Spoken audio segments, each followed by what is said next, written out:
New Jersey. I don't know what to do with it. I went to.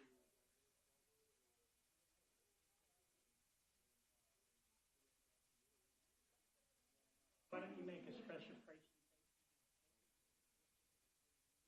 Do that. We'll be over at Lincoln Valley Elementary. I want to introduce you. He is Reggie Jeffrey Hines. Hi, sir. I remember you. Over the phone. Oh, that's you then. Okay, yeah. And then he called me back. He called me back and says, "Hey, you haven't renewed." I did. Oh, okay, I'm going to pay twice. Well, I remember you, sir. It's okay to see you. Thank you for your memory. Reggie, my wife, probably see you. How are you? It's a pleasure. How you doing, sir? It's a pleasure to meet you in person, sir. No, thank you, sir. I was going to shake it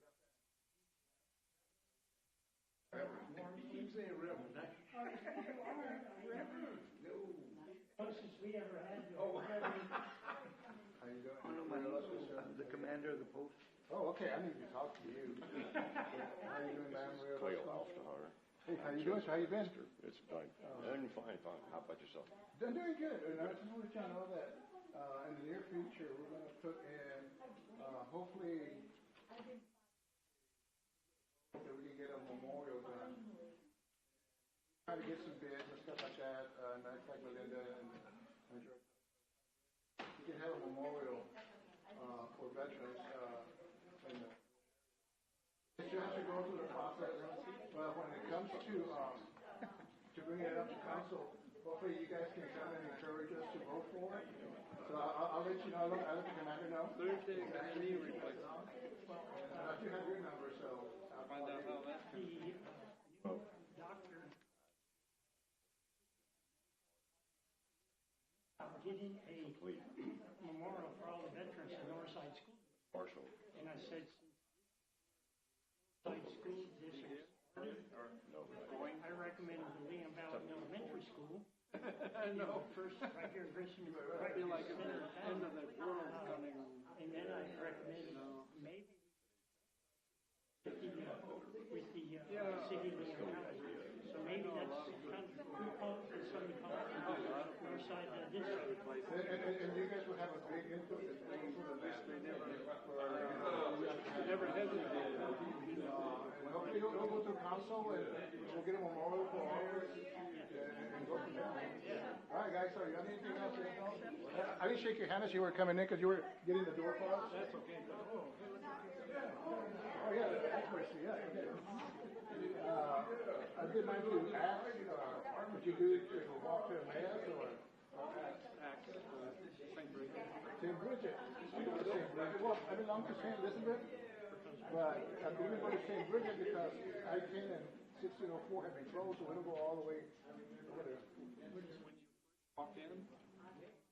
Walk in the border of St. Bridget. Yes, sir. Look up and see this hand up here. Yes. You made the pieces. It's all different color wood.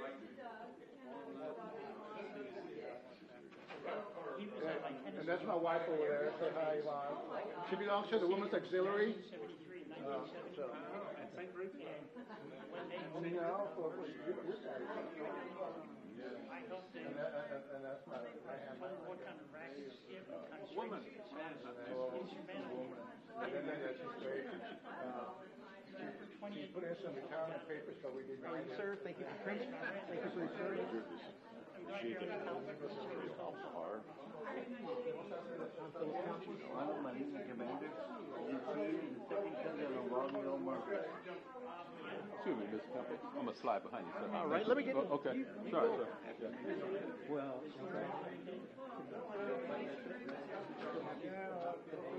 I thought it was going to come to red. Send me blue. I see it.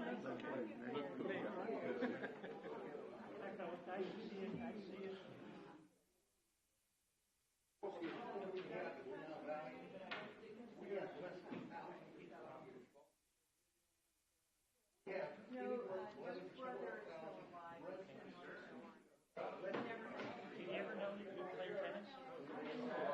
Blackfoot Air Force Base.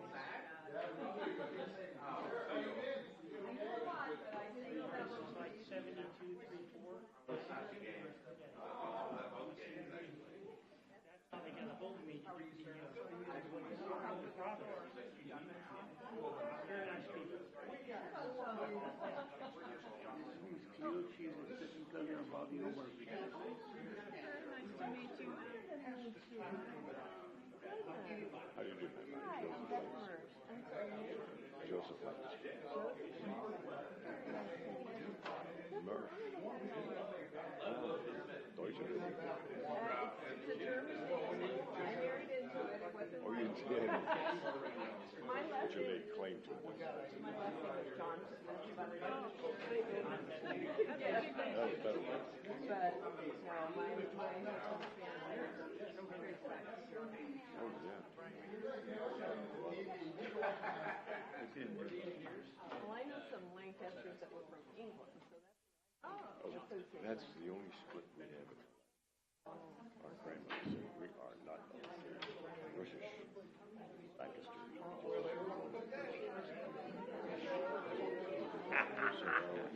are Lancaster on the Welsh side. Just speak Gaelic.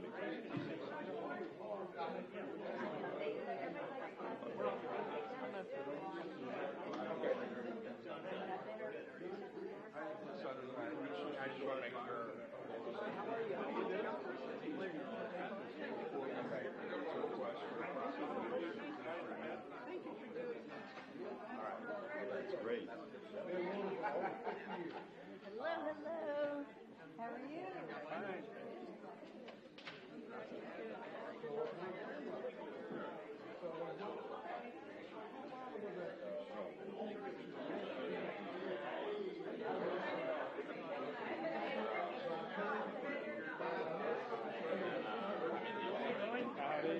I get to shake hands to the front row here.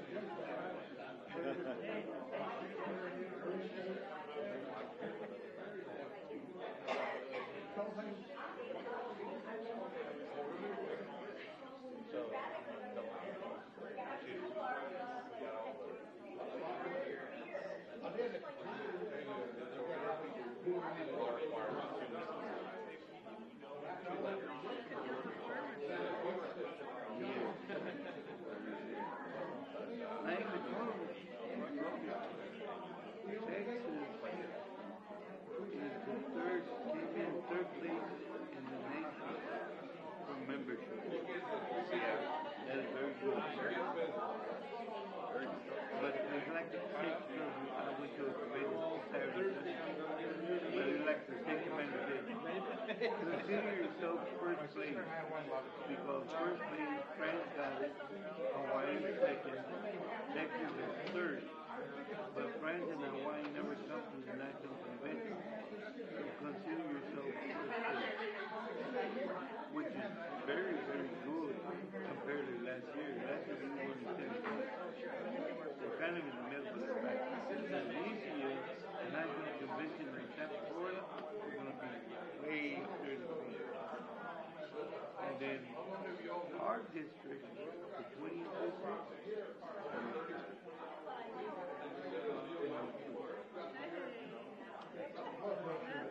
thanks to our district commander, everybody to get 100%. Who's our district? Eric Meyer. Eric Meyer.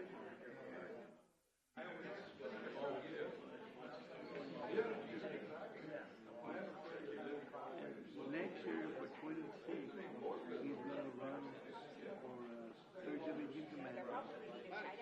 And our third division commander is going to run for state commander.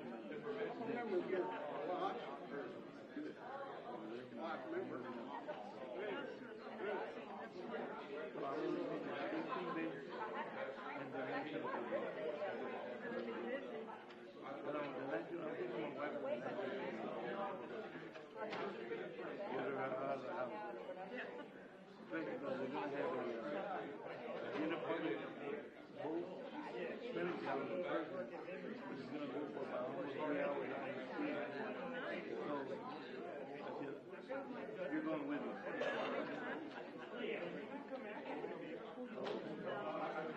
What do you need? Just hang in there.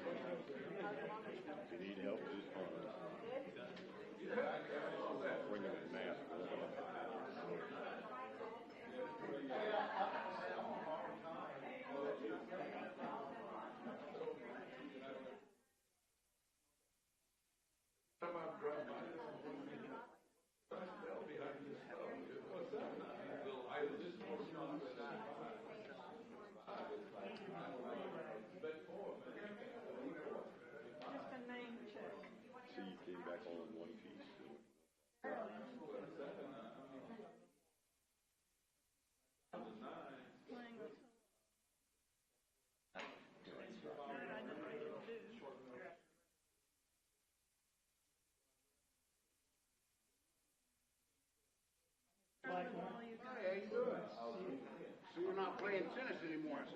I haven't played either. Coming from Blackmore, Richard Blackmore. People back there in Vietnam. How long ago? I'm honored to be doing this. And he's still on that side of town. Yeah. High school over there. But like I said, grammar school. When I was yeah. They had to Jeff Davis. That was different places back then. I think the man. St. Edward just had a beer joint out there. We used to go out there and dance. I was told in order to a long time ago. Get we like they're doing here.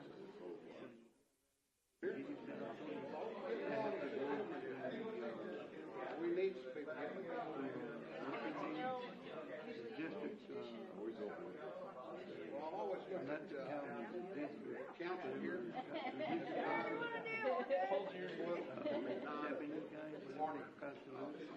Well, we have some people. That's my next.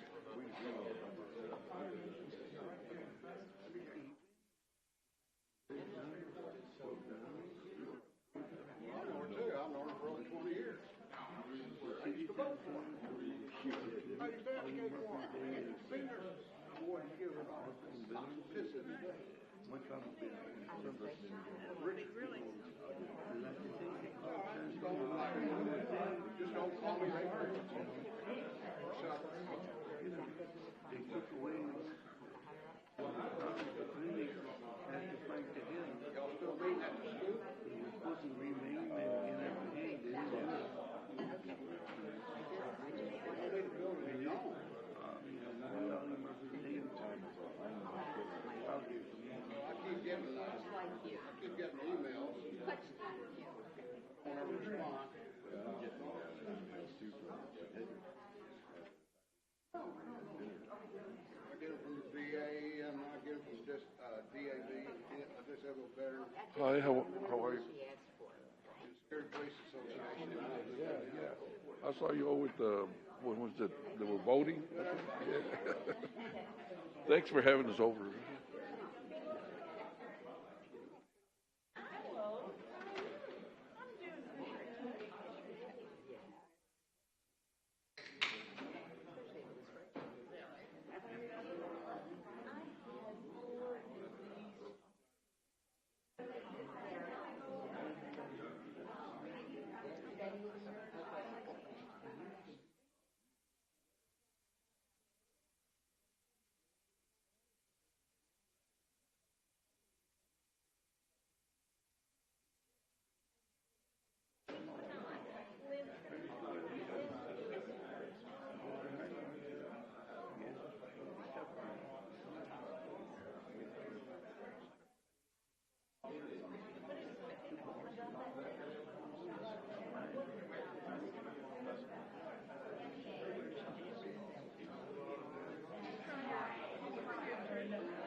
Okay, we all. Everybody ready? Oh, I was gonna. Beth, not here, so. Okay, Beth.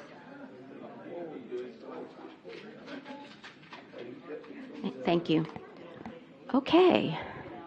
It's 6:30, so if everyone would silence your cell phones and kind of focus in, we're going to open up the meeting. Good evening, and welcome to the City of Leon Valley City Council regular meeting. Today's Tuesday, June 3rd, 2025, and it's approximately 6:30 in the evening. And as you can see, we do have all council members present with the exception of Council Member Bolton, who is on her way. She's stuck in traffic. And we... Oh, okay. And then we also have, of course, our city manager and our city attorney, Mr. Rodriguez. So we appreciate everybody being here this evening. And I've asked our newly elected Councilwoman Beth Mersch to lead us in the pledge. If y'all would please stand. Thank you. I pledge allegiance to the flag of the United States of America and to the republic for which it stands, one nation, under God, indivisible, with liberty and justice for all. Thank you. Thank you. Okay.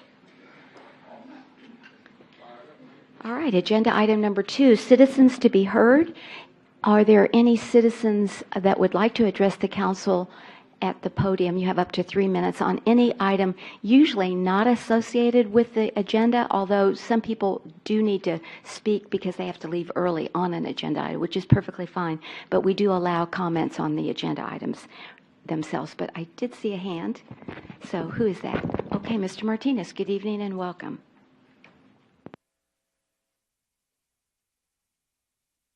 Benny Martinez, Seneca. Mm-hmm. I keep on having people come up to me and tell me that during this election, one of the new council members was going around telling people that I am on the take for voting for the housing developments. That is not true. I have not taken one penny for voting for them. I voted for them because I believe that's the future of our Leon Valley. If not, we might as well become San Antonio. The budget is in terrible shape, and the 20% didn't help. So, that's why I supported the housing developments, because the property tax revenue and the people moving to the area are going to shop at our stores, and shop at the restaurants, and increase our sales tax. That is the reason I voted. Okay. I am not on the take. And I just want to make that perfectly clear to everybody. I have not received one penny for voting for them. Thank you. Okay, thank you, Mr. Martinez. All right, anyone else? Okay, we've got 2 people coming up. Frankie, good evening and welcome, and then Mr. Blackmore. I'm Johnny. Johnny. And there's been many things that have happened to me since I've lived in Leon Valley, and I'm here to tell everybody that recognizes me from before COVID. I started coming up here quite some time ago complaining about the house behind me, and I told y'all, and I told you, please help me. The little old lady died and left it to her grandson, and he never mowed it. Every tree for 20 years, every seed that's fallen. Anyway, it was recently sold, but thanks to no one helping me when the time came. I've been in that house 20 years, longer than I wanted to. And nobody would even go in there and look at it, and then they condemned it. They condemned it after all this time of me saying, help me. Nobody would help me. And there's some other things.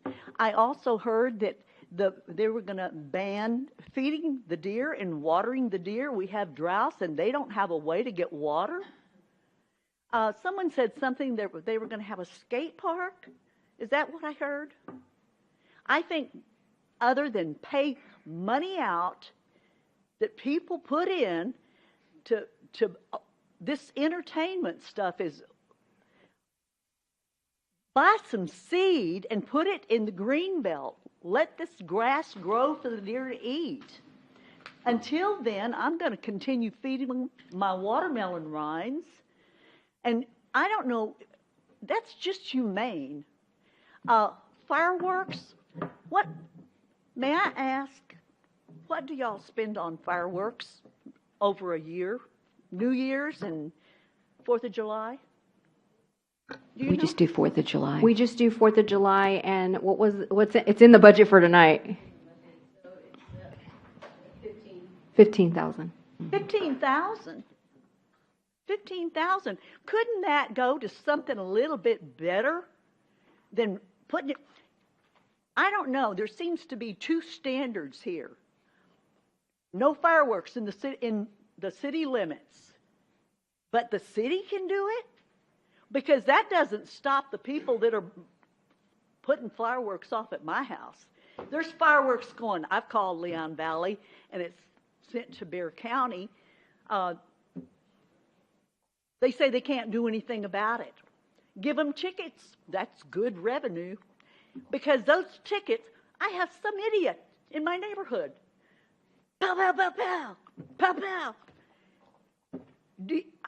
What goes up has to come down. You don't fire guns in the city limits. What do I have to do to get action? Okay. Talk about Thank the you. fireworks and the budget, and also talk about using your head, because a lot of you are not using your head. Okay. Thank you, Ms. Thank you Garrett. very Do much, appreciate and your I'm comments sorry. this evening. My anger. Okay, very good. Mr. Blackmore.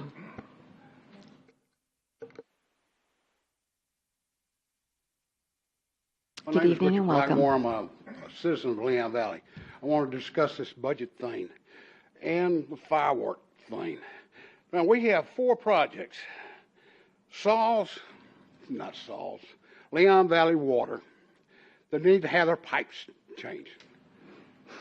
Y'all pay, those people pay the highest prices for water than I do in Sauls. The other thing is we need a new maintenance facility. We've been needing that for a long time. We need a new addition to the library. We have a pool that has been talking about it for over 5 years. Finally this summer, let that other pool go to waste. Couldn't repair it. It cost too much. Then we have a 4th of July, and I believe in the 4th of July. I like firing fireworks. I like parades, all that. But this city needs the money. And when you go out and hire bands or put on a firework display, when you have SeaWorld, Fiesta, Texas, the city of San Antonio, and Woodlawn Park, that fires off fireworks. And we're, as far as I know, besides San Antonio, we're the only ones that do it. I think it's a waste of money. The money needs to go back in the budget so we can fund these other projects. That's all I got to say. Thank you. Thank you, Mr. Blackmore. God bless Texas. Anyone else? Oh, Miss Garrett, we only get one time at the. Excuse me. You're out of line, please. Thank you. All righty. Yes.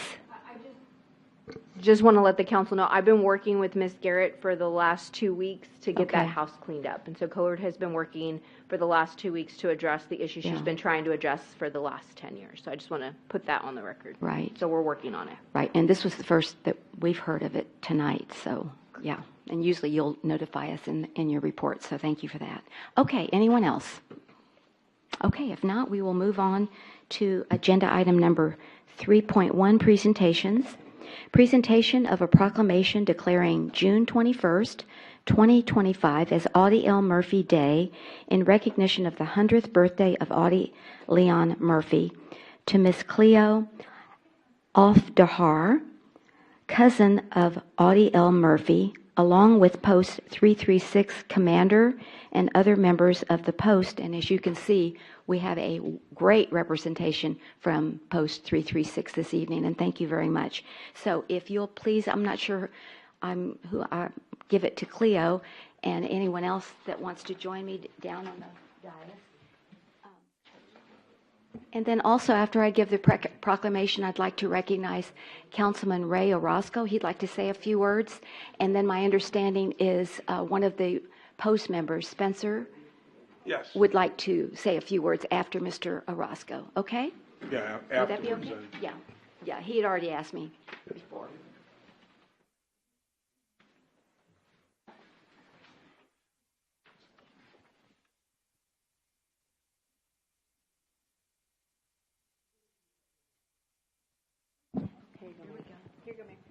Oh, here we go. There we go. Thank you. And you can join her up. Good evening. Good evening and welcome. Okay, come on up. Everybody come on up and let's go around. We want to have a picture with this proclamation. We have our pictures here. So, yes, to the side, behind, wherever you'd like. Okay?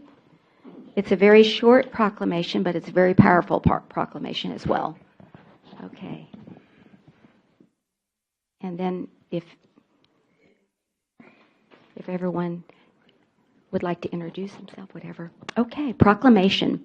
Whereas in recognition of the Audie Leon Murphy's 100-year birthday celebration, now therefore I, Chris Riley, Mayor, on behalf of the Leon Valley City Council, do hereby proclaim June 21st, 2025 as Audie L. Murphy Day in the city of Leon Valley, Texas, signed by my hand on the 3rd day of June, 2025, Mayor Chris Riley. Let's give the Post 336 our appreciation for this monumental achievement.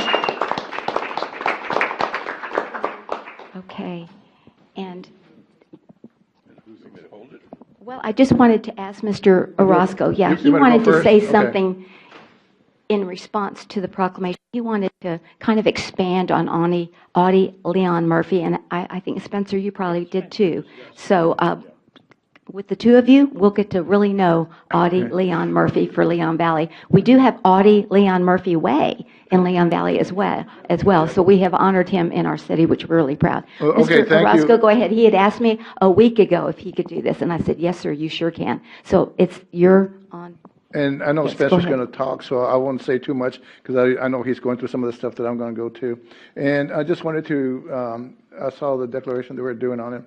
And I just want to say that, and you know all this, that he was the most decorated U.S. combat soldier with 33 decorations.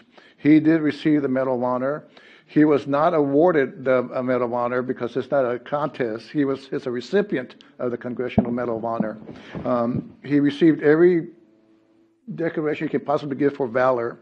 And most amazing is that he received 5 decorations from France and Belgium. For you to receive a medal from another country, that says how your valor and what you did during that war. And I can go on, but I know that Spencer is pretty, but I do want to read this one paragraph. Okay. And it says, it's real short.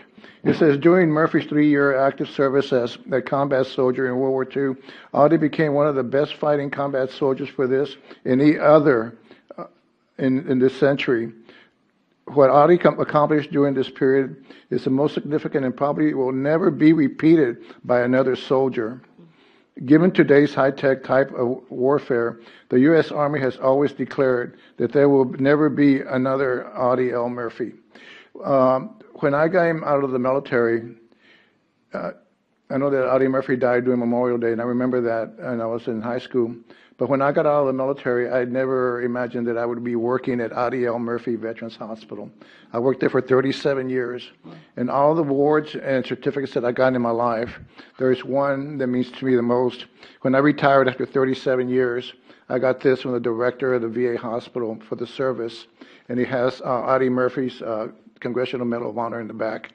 And as Audie Murphy served his country, I was honored to serve the people who served our country. So that's all I got to say. And Spencer, thank you, Councilor Orozco, for those words. We do appreciate it. And I'm going to pass the mic to Spencer, but if there's anyone else who would like to say anything, including Cleo, his cousin, please do so. So I'm going to give this to you. Mayor Riley, members of City Council, and ladies and gentlemen, Audie Leon Murphy was a legend in his own time, War hero, movie actor, writer of country western songs, and poet.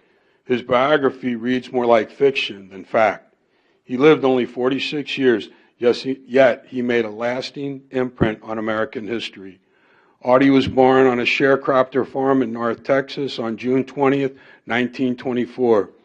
As a boy, he chopped cotton for $1 a day and was noted for his feats of daring do and for his accuracy with a gun. He had only 5 years of schooling and was orphaned at 16. After being refused enlistment in both the Marines and the paratroopers for being too small, he was only 5'5" and underweight, 110 pounds. He enlisted in the U.S. Army a few days after his 18th birthday. After his basic training at Camp Walters, Texas, and advanced training in Fort Meade, Maryland, Audie went overseas. He was assigned to the famous 15th Infantry in North Africa, Sicily, Italy, France, and Germany. He earned battlefield commission for his courage and leadership ability. Audie spent more than 400 days on the front line and earned 33 military awards, citations, and decorations, including every Medal of Valor the American gives, as well as 3 French and 1 Belgian medal. Lieutenant Audie Murphy was the most highly decorated soldier in American history.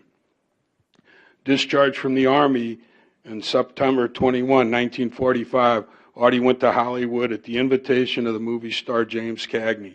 He remained in California for the rest of his life and was closely associated with the movie industry, both as an actor and a producer. He acted in 44 films, starring in 39 of them.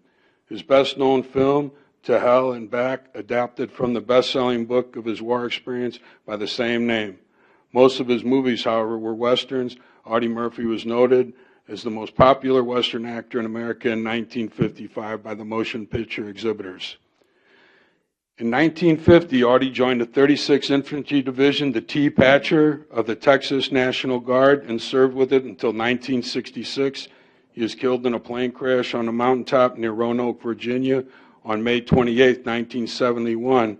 Fittingly, as Ray had said, his body was recovered 2 days later on Memorial Day.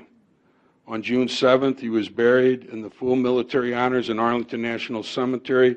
His gravesite is near the amphitheater, and it's the second most visited gravesite year-round. He is the greatest soldier in the 250-year history of the United States Army. I also want to add that on September the 8th, when our post formed and first met here, it was known as Stonewall Jackson, Post 336. And with the efforts of our commander then, Walter Garrity, and coordination with the city, with his next of kin, we were able to change the name to Audie L. Murphy, Post 336. And that was in September of 2011. And a year later, as Mayor Riley said, Evers Road through Leon Valley became known as Audie L. Murphy Memorial Parkway. And we appreciate that and the citation for the proclamation. It's an honor. The parade. Who'd like to? Yeah. Well, pass it around. Go ahead. Good evening. My name is Arnold Marin. I am the commander of Post 336, Audie L. Murphy. I am honored to be the commander. Coming from Edgewood District, that we lost 55 veterans in the Edgewood District. Now I'm the commander for going on second year.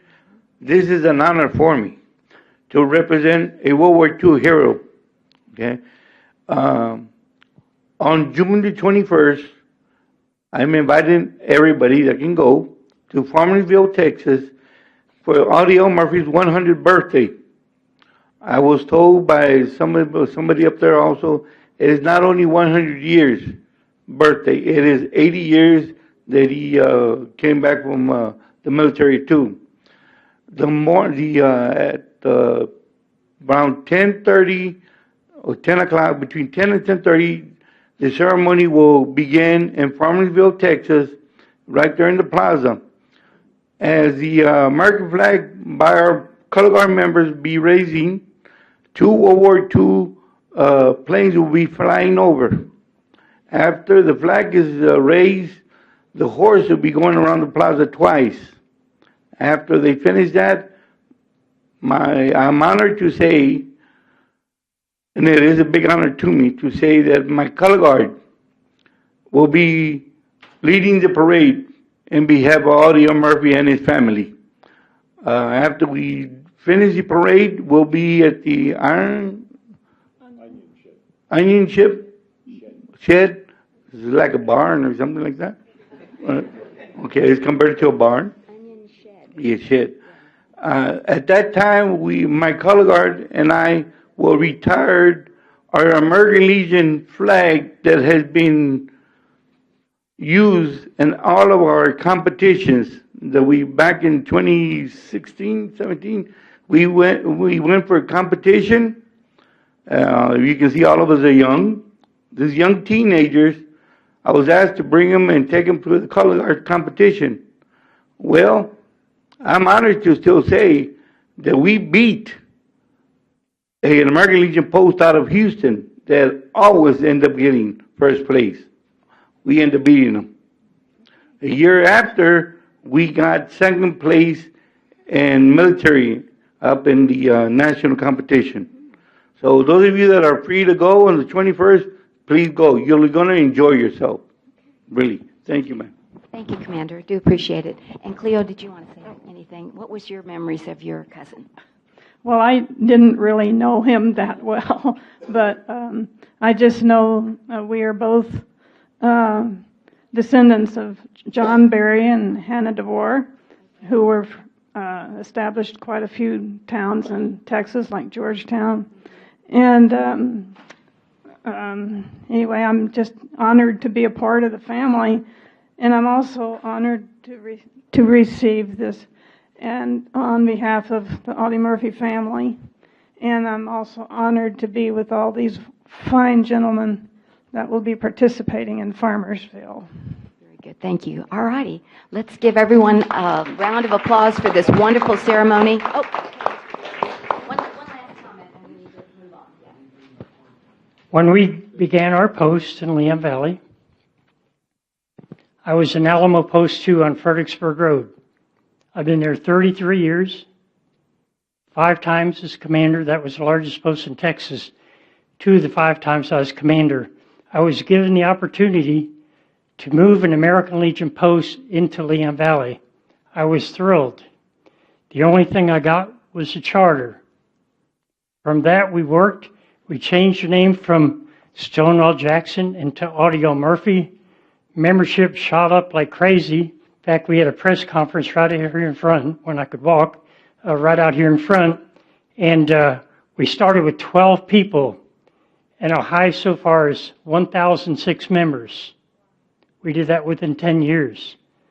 So if anybody wants to know anything about the American Legion, ask me or any of the members here.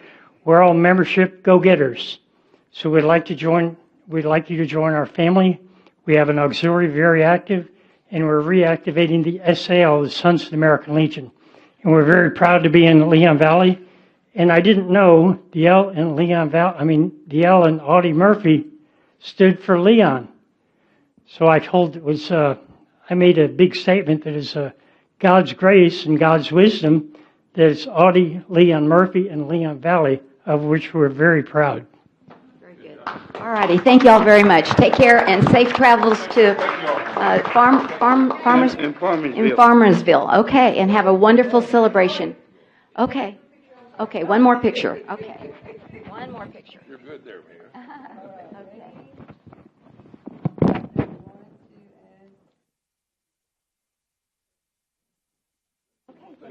Okay.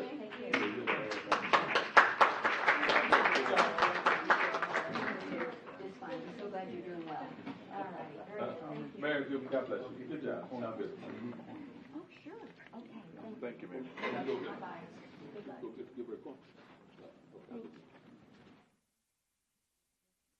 The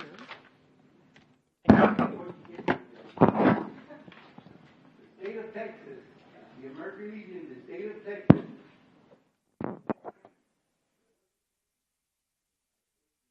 State commander told us, third place in the nation. They told us to say instead of third, might as well say first, because France was first place, Hawaii got second place, but they never come to the national convention. So we got first place. Okay, thank you all very much. Okay, we're going to move on to presentation number 2, 3.2, presentation, discussion, and possible action on the tentative approval of request to close Robin Road and construction of extension of John Marshall Drive. We have Melinda Moritz, our Public Works Director, here this evening to present.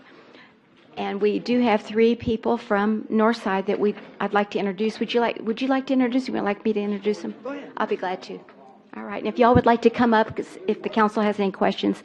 Northside representatives tonight is Sean Smith, engineer, Senior Vice President of MTR Engineering, and Benjamin Stannis, Assistant Project Manager also of MTR Engineering, and Brian Wiggins from Northside Independent School District. Are you the engineer for Northside? No, I'm actually the architect for Northside. We do have our our executive director, Mr. Enrique Jimenez. Oh, okay.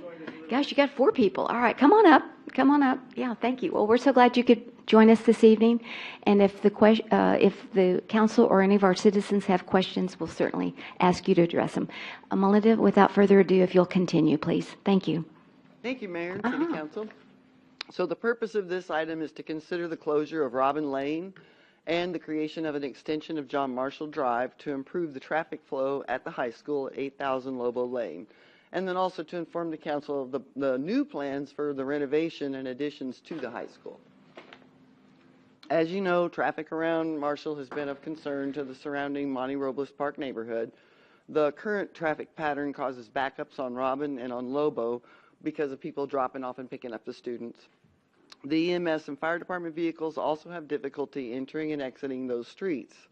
Northside is going to be remodeling the school and increasing the size of the parking areas and are proposing to construct an extension to John Marshall Drive and close Robin Lane. Also installing a traffic signal, renovating Bluebird Lane, and then reconfiguring the traffic signal that's already at Bluebird and Eckerd. And so I'm going to let these gentlemen take over here and check out their phasing plan. All right. Press that side. Okay, to go forward. Excellent. All right. Council, good evening. Yes. Thank you. So what you see on your screen here is the overall phasing plan associated with the overall development for Marshall High School proposed in the calendar year 2025 and 2026. So we've broken this up, the overall project, into 3 phases, also 3 packages is how we refer to it. Package 1 that you see over there in the triangular parking lot is the make ready package. So that's ultimately where the contractor will phase and then also reroute utilities for the building renovation that's happening in the yellow colored portion of the campus. So a majority of the building renovations are actually happening interior of the courtyard. So package 2 is actually the construction of the proposed building that you see in yellow. And then phase 3, package 3 is what we're proposing in the front parking areas as well as the public roadways. On this portion of the presentation is the phasing of the actual public roadway construction and the closing of the public roadway. So we are proposing to fully construct and hopefully accept number 4, which would be the extension of John Marshall. And then number 5 is the reconstruction of Bluebird Lane. And then finally the closure, number 6, of Robin Lane. So having 2 full access points for emergency vehicles throughout the construction phase of the public roadways. So for the platting of the property, this is the existing condition and the existing lots that exist out there at John Marshall High School. So what we're proposing is you can see the public roadways of Bluebird Lane and Robin there in the middle. That's the existing condition. With the proposed condition, we went ahead and left Robin dashed, just so you had a frame of reference of where it was located. And then the proposition of the extension of John Marshall Drive, and then Bluebird Lane staying the way that it is.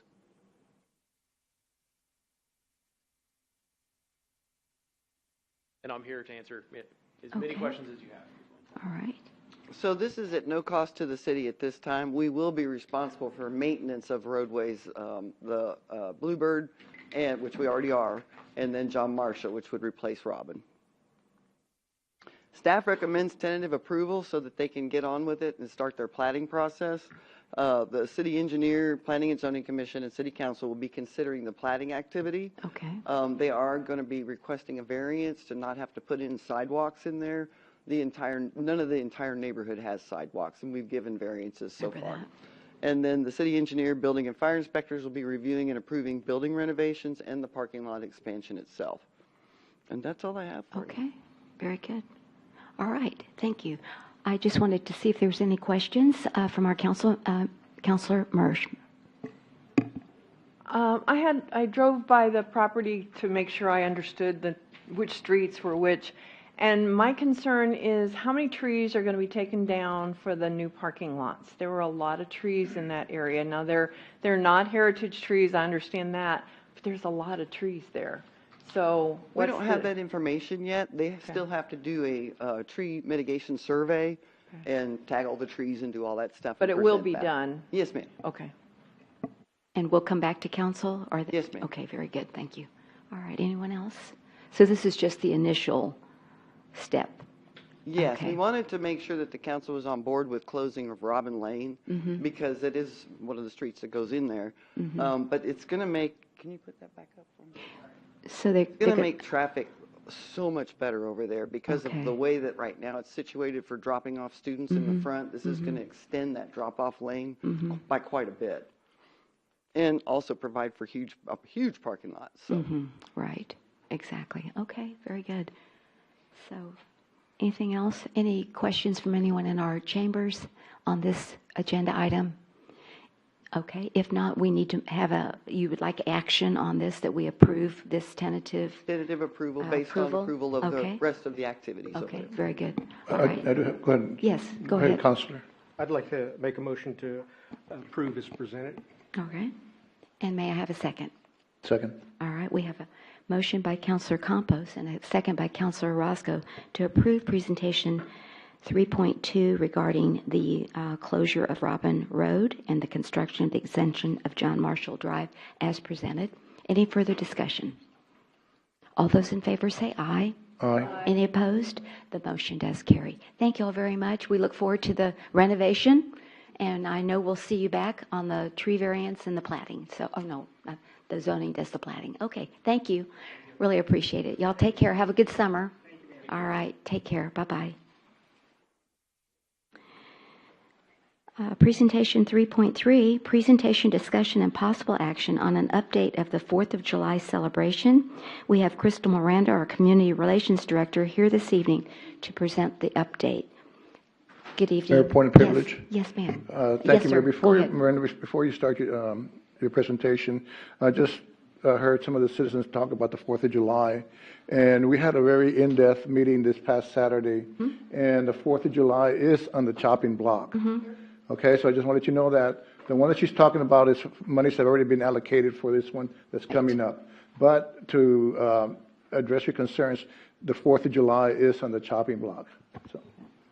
For consideration, yeah. So, for next unless year's, you can for possibly next year's be in the budget, chat. yes. I just wanted to know Ms. Bolton arrived at 6:57 for the record. 6:57, okay, thank you. And good evening, Ms. Bolton. Thank you.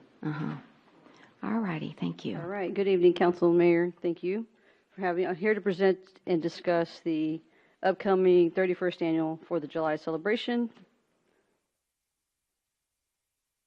So as proposed, we were going to have the 4th of July on the 4th of July, which is Friday this year. The hours would be from 6 p.m. to 10 p.m. We're having Finding Friday. The schedule of events, still working with the Leon Valley Historical Society for their 5K run. And then the vendors will begin setting up at 4 p.m. at Raymond Rimkus Park. The opening band will be at 6 p.m. We'll have a national anthem approximately 7:30 p.m. As long as, and also some welcome notes from the mayor and council as usual. And then Finding Friday will begin at approximately 7:45. The fireworks will begin and shoot off at 9:30. And then there will be a finale with Finding Friday ending the evening around 10:15. So here's your map and layout. We're going to have 2 shooting sites. I think everybody liked the high aerial fireworks last year, so it's proposed that we do that again. We'll also have the low aerial, so the low aerial will be on the baseball diamond, and the high aerial will be a little bit behind that, in that little, near the gazebo playground area. So as last year, we'll have a fencing around the parking lot. The stage will be here in the corner, first aid, porta potty. All these are your vendors. We'll have the city booth again, handing out some goodies. This is your fallout zone that was approved and designated by your fire chief. We worked hand in hand together with the fire pyrotechnician guy and to make sure that this was going to be a safe shoot site. Here are your road closures, very minimal road closures because we're not having a parade this year, and so it just affects the event space. So Cherryleaf and Poss, Peachtree at Poss, Peachtree at Grass Valley, Poss at Evers. So the small side parking lot off of Poss will be closed. We're encouraging parking to be at the Leon Valley Community Conference Center grounds, the Bandera Bowling Alley, Leon Valley Elementary School, and the DPS parking lot. Here are your shuttle routes. I've given this to some shuttles for quote. They will have 3 spots to pick up and drop off. They will only be allowed access to go up towards the Raymond Rimkus Park to drop off in front of the library so they can safely walk across to Raymond Rimkus. And then they're going to loop back around just a whole loop circle. And so I'm still trying to time that out. Maybe every 20 minutes that they come pick up at each site, maybe 30 minutes depending on traffic. Advertisements, remember we're not doing any postcards this year, but we do have those banners and we do have radio, iHeartRadio announcements as well as Facebook, social media, and then very soon here I'm hoping to have it on our PEG channel. Sponsorship is ongoing. Participation we have capped out at vendors. We are at our max capacity. Really? Wow. And then, of course, as usual, we always bring up the security is a concern. It is an open event. I know this year, City of San Antonio, for their fiesta, they had it closed in the Market Square area.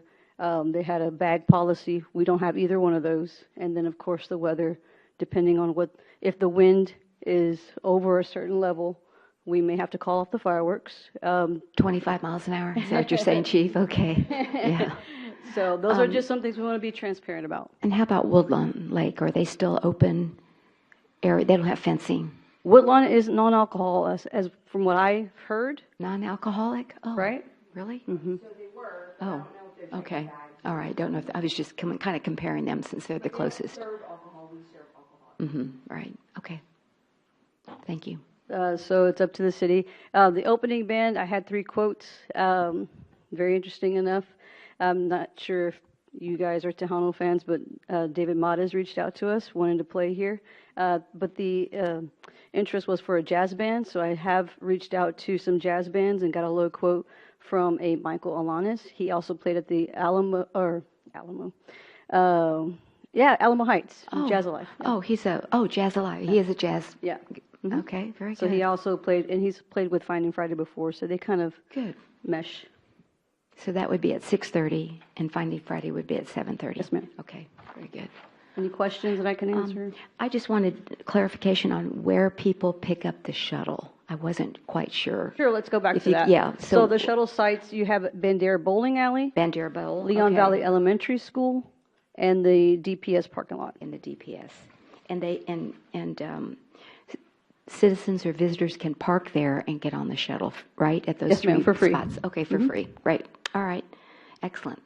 Anyone else have? Yes, Councilor Orozco. Crystal, you had indicated on there that the vendors will set up at 4 o'clock. Yes, sir. Before 6 o'clock, and usually it takes them a lot longer to set up. I know the last time they started at 1 o'clock and they were still going on at the time that we opened. Usually we give them a 2-hour setup to completion. Okay. Mm-hmm. All right, well, just under. Sure, yeah, we're kind of strict on that. You know, I think last year you had the assistance with police, making sure that, hey, that's it, no more, and there's no more activity, there's no more motor vehicle access in or out of the Raymond Rimkus Park because of the pedestrian overflow, so. Okay, thank you. Mm-hmm. All right. Yes, Councilor Campos. So in terms of sponsorships, how's that going? Similar to last year, you've got all your You have to returners. refresh us that. So similar to last year, I've reached out to everyone, but the returners are coming back. So you've got Leon Valley Storage, you've got Intertech I'm still talking to, and then Manuel Rubio has sponsored, Lionberger has sponsored, and HEB has sponsored. They've given us $2,500 this year. Last year they only gave us $1,500. So that's an Great. improvement. And then let's see, who else? I'm drawing a blank here. I should have written it down. I'm sorry. Did we get anything from VIA? I know VIA, yes, VIA has sponsored. They're dedicated $5,000. Okay. And the shuttle company, who's the shuttle company? So we're getting quotes, and right now the same shuttle service as last year, Star Elegant Limousine, is so far the lowest bid. Okay. And just refresh my memory on the, I don't mean to put you on the spot, but Sure. the vendors, what are they paying to Leon Valley? It all depends. So if they don't require any electricity, they are $75. If they are a food truck, they're $150. If they are a standalone booth that do require electricity, they're $125. And then every one of those is inspected Yes, prior sir. to them opening? And they do obtain a temporary food permit if they are selling food. Thank you. And there will be children's activities? There'll be a small business fun zone. We still have the cornhole boards. Adam from Public Works and the Public Works crew are working on making me Texas-sized cornhole boards. And Okay. so that should be fun. And then we also have some axe-throwing inflatable styrofoam type of games, and similar to last year, like a little just giant yard games. And the doodle train? The doodle train. Lloyd, Yes. Lloyd will be here. Yeah. Yes, doodle Lloyd train. was just Okay. here, and he'll Yeah. be there again. Okay, great. Yeah. Very good. Just to have something for the kids to do. Sure. So, all right. Anyone else? Yes, Councilor Mersch. So the vendors are all taking cash, we're not doing any kind of ticket sale, or are we? Right. We don't obtain any ticket sales, and we don't obtain any percentage sales. It is all on them. We don't designate a pricing either from them. It is whatever they rule. Okay, very good. And I believe we have an ATM machine on hand. One ATM Yes, machine. just in case you need cash. Yeah. Okay. Well, great. Thank you so much. Is there any particular action that you need from us this evening? Crystal? Okay, it was just an update. It said update. possible action, so I just wanted to be sure you In didn't case need- y'all wanted to request something that I hadn't already covered. That was- No, but I just wanted to say I was on the website because I was looking at the, I was trying to find the pool information. Thank you for putting it on the front of the webpage. But then I saw your promotion of the 4th of July. Good job, really good job. And I said, that's Crystal Miranda, you know. So anyway, good job for that promotion. Did we have a, yes, Mr. Martinez, all these years of habit. And welcome back. Now, it was mentioned that the 4th of July is considered to be on the chopping block. I would hate to see that go bye-bye. It's something that is a big event for Leon Valley, where I believe, I think it's Universal City is the only other city that of our suburban cities that has an event like this. But what you guys need to consider is outsourcing this event. Hire an event planner. Have the event planner handle everything. And this could be a money-making proposition. We should be, by an event planner, we should be able to cover our police costs, all the expenses that we have. And we're a city of 1.5 million. Look at all the businesses we have. An event planner can go to Frost Bank, to other venues for sponsorship. Sure, I don't think the proper venue is to have staff doing it. Really, I would really consider. I hope you would consider looking into an event planner and turning this event over to them. They will be paid from whatever they produce, so it's going to be neutral to our city. And hopefully they can make enough money to not only pay for themselves, but pay for our police and public works and all the other expenses. So really consider outsourcing the 4th of July, but do not cancel it. Thank you. Okay, thank you very much. Yes, Mr. Blackmore. My name is Richard Blackmore. I live in Leon Valley. What's the total budget for this affair for the 4th of July? 130. Well, I'm a firm believer in 4th of July. I like fireworks. I like parades. I like all that stuff. But this city is hurting. That $100,000, we need to put it back into our city. We got 4 projects: the swimming pool, I'll say it again, the swimming pool, the library, our maintenance facility. We need a new maintenance facility for sure. And we need a new water system for the Leon Valley water thing. Now, I believe in the 4th of July, but why not put it off for 1 year? You got 3 entities that have fireworks, like I said: SeaWorld, Fiesta Texas, and San Antonio. The gentleman was just up here. Apparently he lives in San Antonio and doesn't live in Leon Valley. But that $100,000 can go for something here in the city, getting up the pool or whatever. Okay. But thank you. We need a new maintenance facility. Okay. Thank you. Thank you, Mr. Blackmore. All right, anyone else? All right, then there's no action, and we will move then to presentation 3.4, presentation, discussion, and workshop on an ordinance related to the fiscal year 2025-2026 proposed budget. This is our first reading, so we will not have a vote probably until August, and Dr. Caldera will be presenting it, but I just wanted to add that we did have our council retreat on Saturday, and this was the number one topic that we talked about for 3 hours. And so you're going to see where we're at, and we have a challenge this year to see how we're going to balance this budget, but we're going to do our best. So thank you, Dr. Caldera. Yes. Do appreciate it. Thank you, Mayor and Council. Uh-huh. Okay. Long PowerPoint, 115 slides, so I'm going to try to make it fast. Okay, so your capital reserve is sitting at 4.1 million, emergency fund at 1.2, leaving you an estimate of 5.4 total. That's about 4.1 months of operating income. GFOA recommends a minimum of at least 2 months. However, best practices prefers closer to 6. So I've been trying to get y'all slowly to that mark. But 4.1 is a great place to be, and so we're proud of that reserve fund. Overview, your operating deficit is sitting at 1.3 mil. Just some revenue highlights. Your operating revenues is 14 million. It's decreased. It's decreased from last year by 129,000. When we do the initial budget, it can go both ways. Some cities don't even start looking at their budget until closer to July, until Bexar County has provided them more accurate estimates. We get estimates at the end of April, early May, a lot of times, and so I begin looking at the budget around the first set of estimates.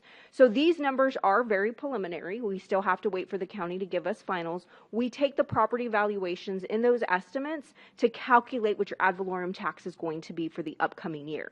And so we're using the same tax rate as last year, because I don't know what the no new revenue rate is going to be, and or assuming the fact that the tax rate is going to stay the same. So we left the tax rate at 0.48. So again, at the bottom, it's the estimated tax rate. The market valuations did decrease to $46 million. And so we also don't know what the appeals are going to be at this point yet either. Last year, we lost about $87 million. So the ad valorem revenues for fiscal year 26, if you stay with the same tax rate, will be decreasing by 167,000. Excuse me. Yes, Counselor. Could you elaborate on the market value decrease of the 46 million? I do. I added a slide in here that you will see right there coming up for you. Okay. So just be a little, I'll get there. It wasn't in your packet. I didn't realize I missed that slide until earlier today when I was reviewing, getting ready for this meeting, and so I added it in here. So it is not in the public packet, but I'll make sure it's uploaded in the next PowerPoint. Ad valorem tax revenue, again, is down by 167,000. Ad valorem impact to homeowners. So we like to just little pie charts so you can see that all your tax dollars doesn't come to the city of Leon Valley. We're a small piece of that pie. The majority of your tax dollars goes to the school district.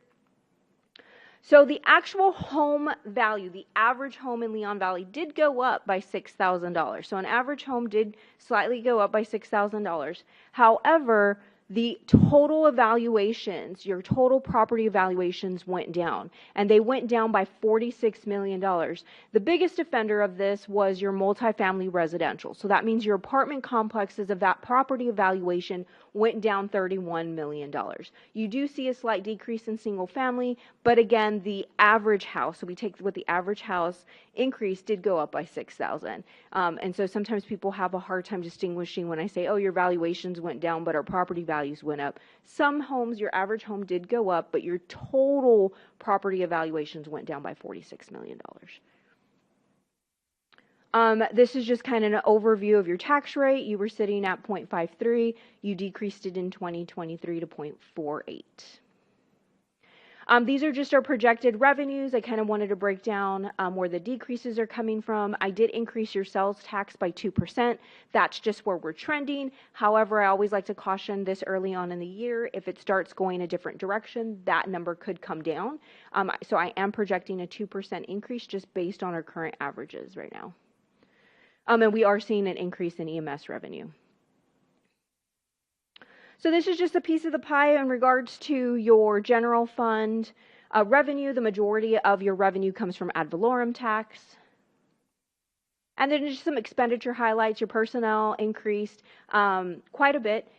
The majority of this is, if you take a look year over year, it's really only a 5% increase, but it's because there's a couple of unknowns. We don't know health insurance, we don't know TMRS, we don't know workers' comp and liability.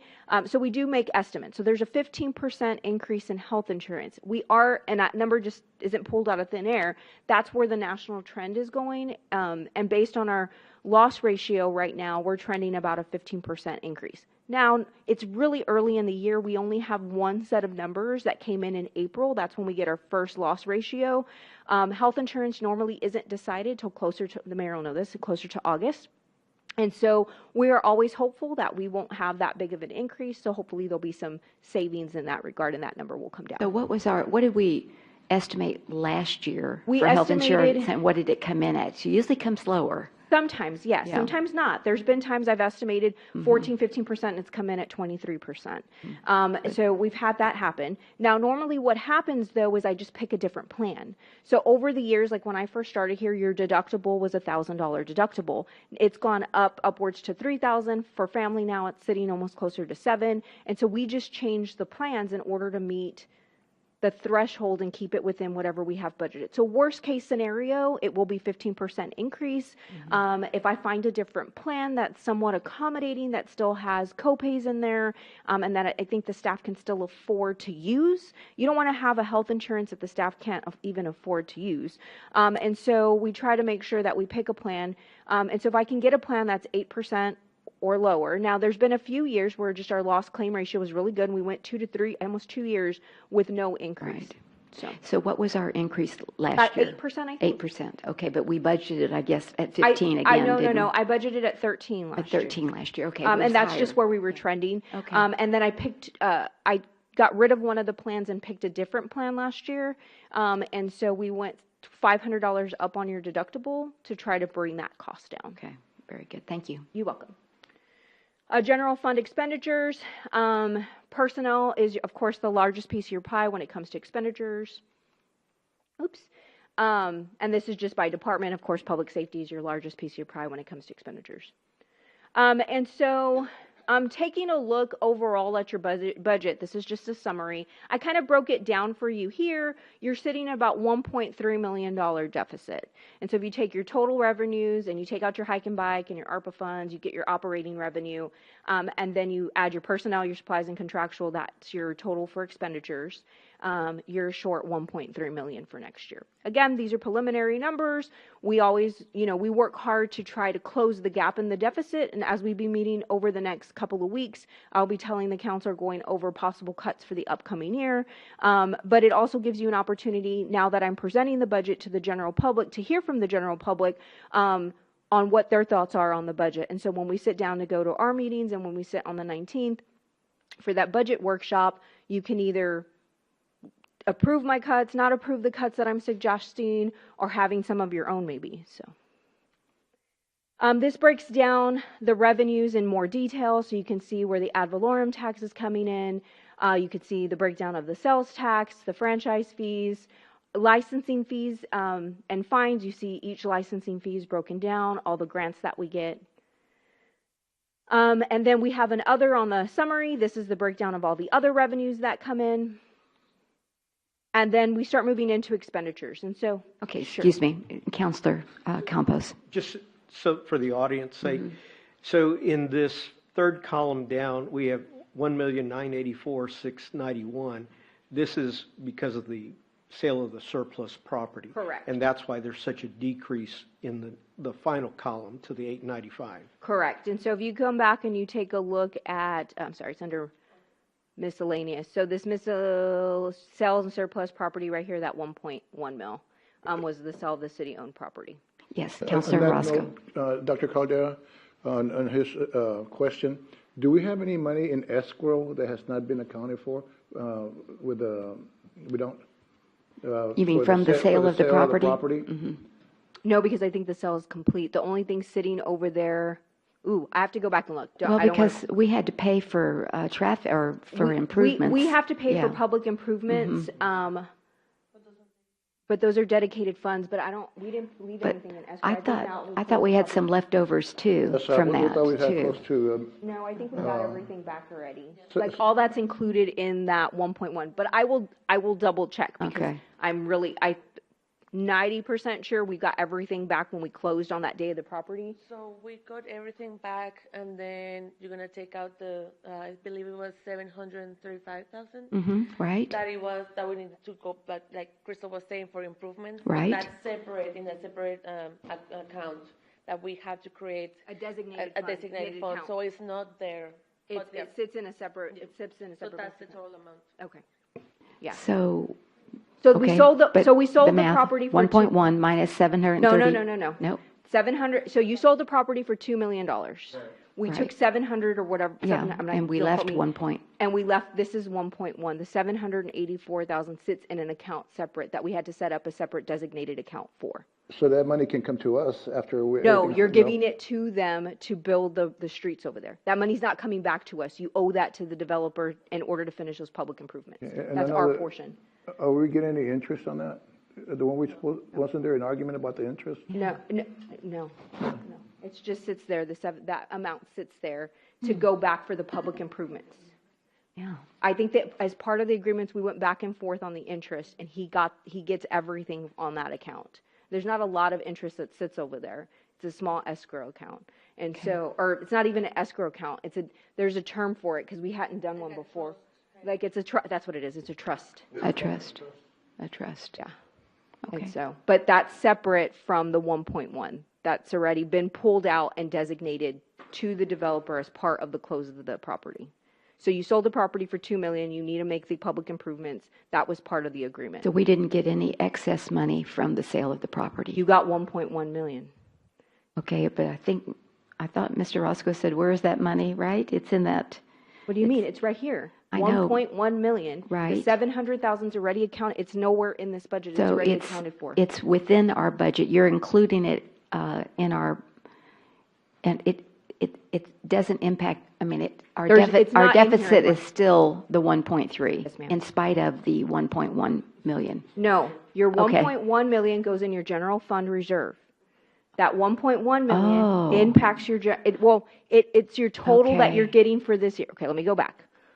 See. Okay, know. you have, this year, your budget, you started off at the beginning fund balance at $6.5 million. After you spend all of your budget, we were saying, okay, you're going to end up with 4.712. But we're not going to do the hike and bike trail this year, and we got the sale of the property this year. So your estimated general fund reserve actually goes up to $6.5 million. See how it went from $4 million to $6 million? 6.7, That it looks like. 6.7 million, sorry. But your beginning fund balance ends up moving over. So these are your Okay. estimated, and then you'll see here, where did it go? Okay, so that's where the 1 million is. Yes, ma'am. It's sitting, Yeah, it's thank you. sitting That's, somewhere over I here. didn't know that. Yes. Okay. And so then it just goes, you're not using it. It's not Exactly. part of the expenditures this year. And so it goes into your general fund reserve.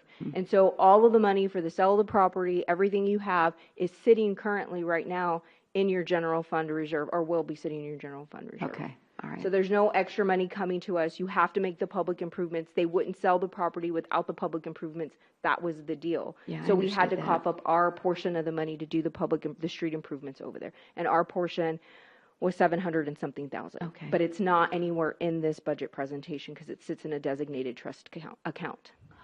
It will be in your CAFR though somewhere, but it's not here. Okay.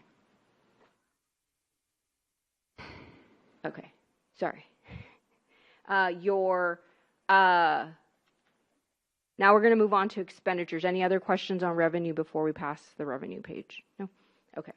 So you're, Well, I had a question. So the economic development, that reserve fund is another fund? No. It's here too? Where is that? 922, I think it was. sales tax, 3.8 million.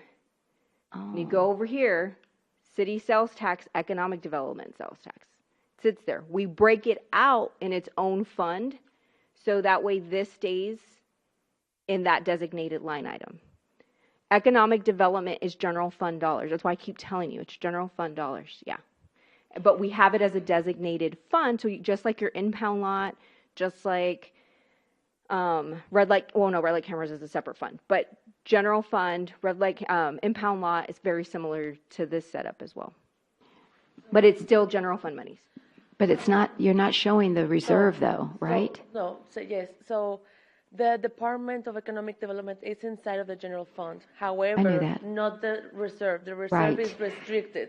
So that's why it's not going to be accounted on your ending balance. Okay. So at the end of the year, what happens, I'm going to take the revenue from the EDC department, the expenditures, and that net goes to that fund, to that reserve fund that is restricted. That's why you're not going to see it here. Right, so it's not reflected in your ending fund balance. But we do include the revenue and the expenditures here as a whole, but we're just saying that money is restricted for that use only.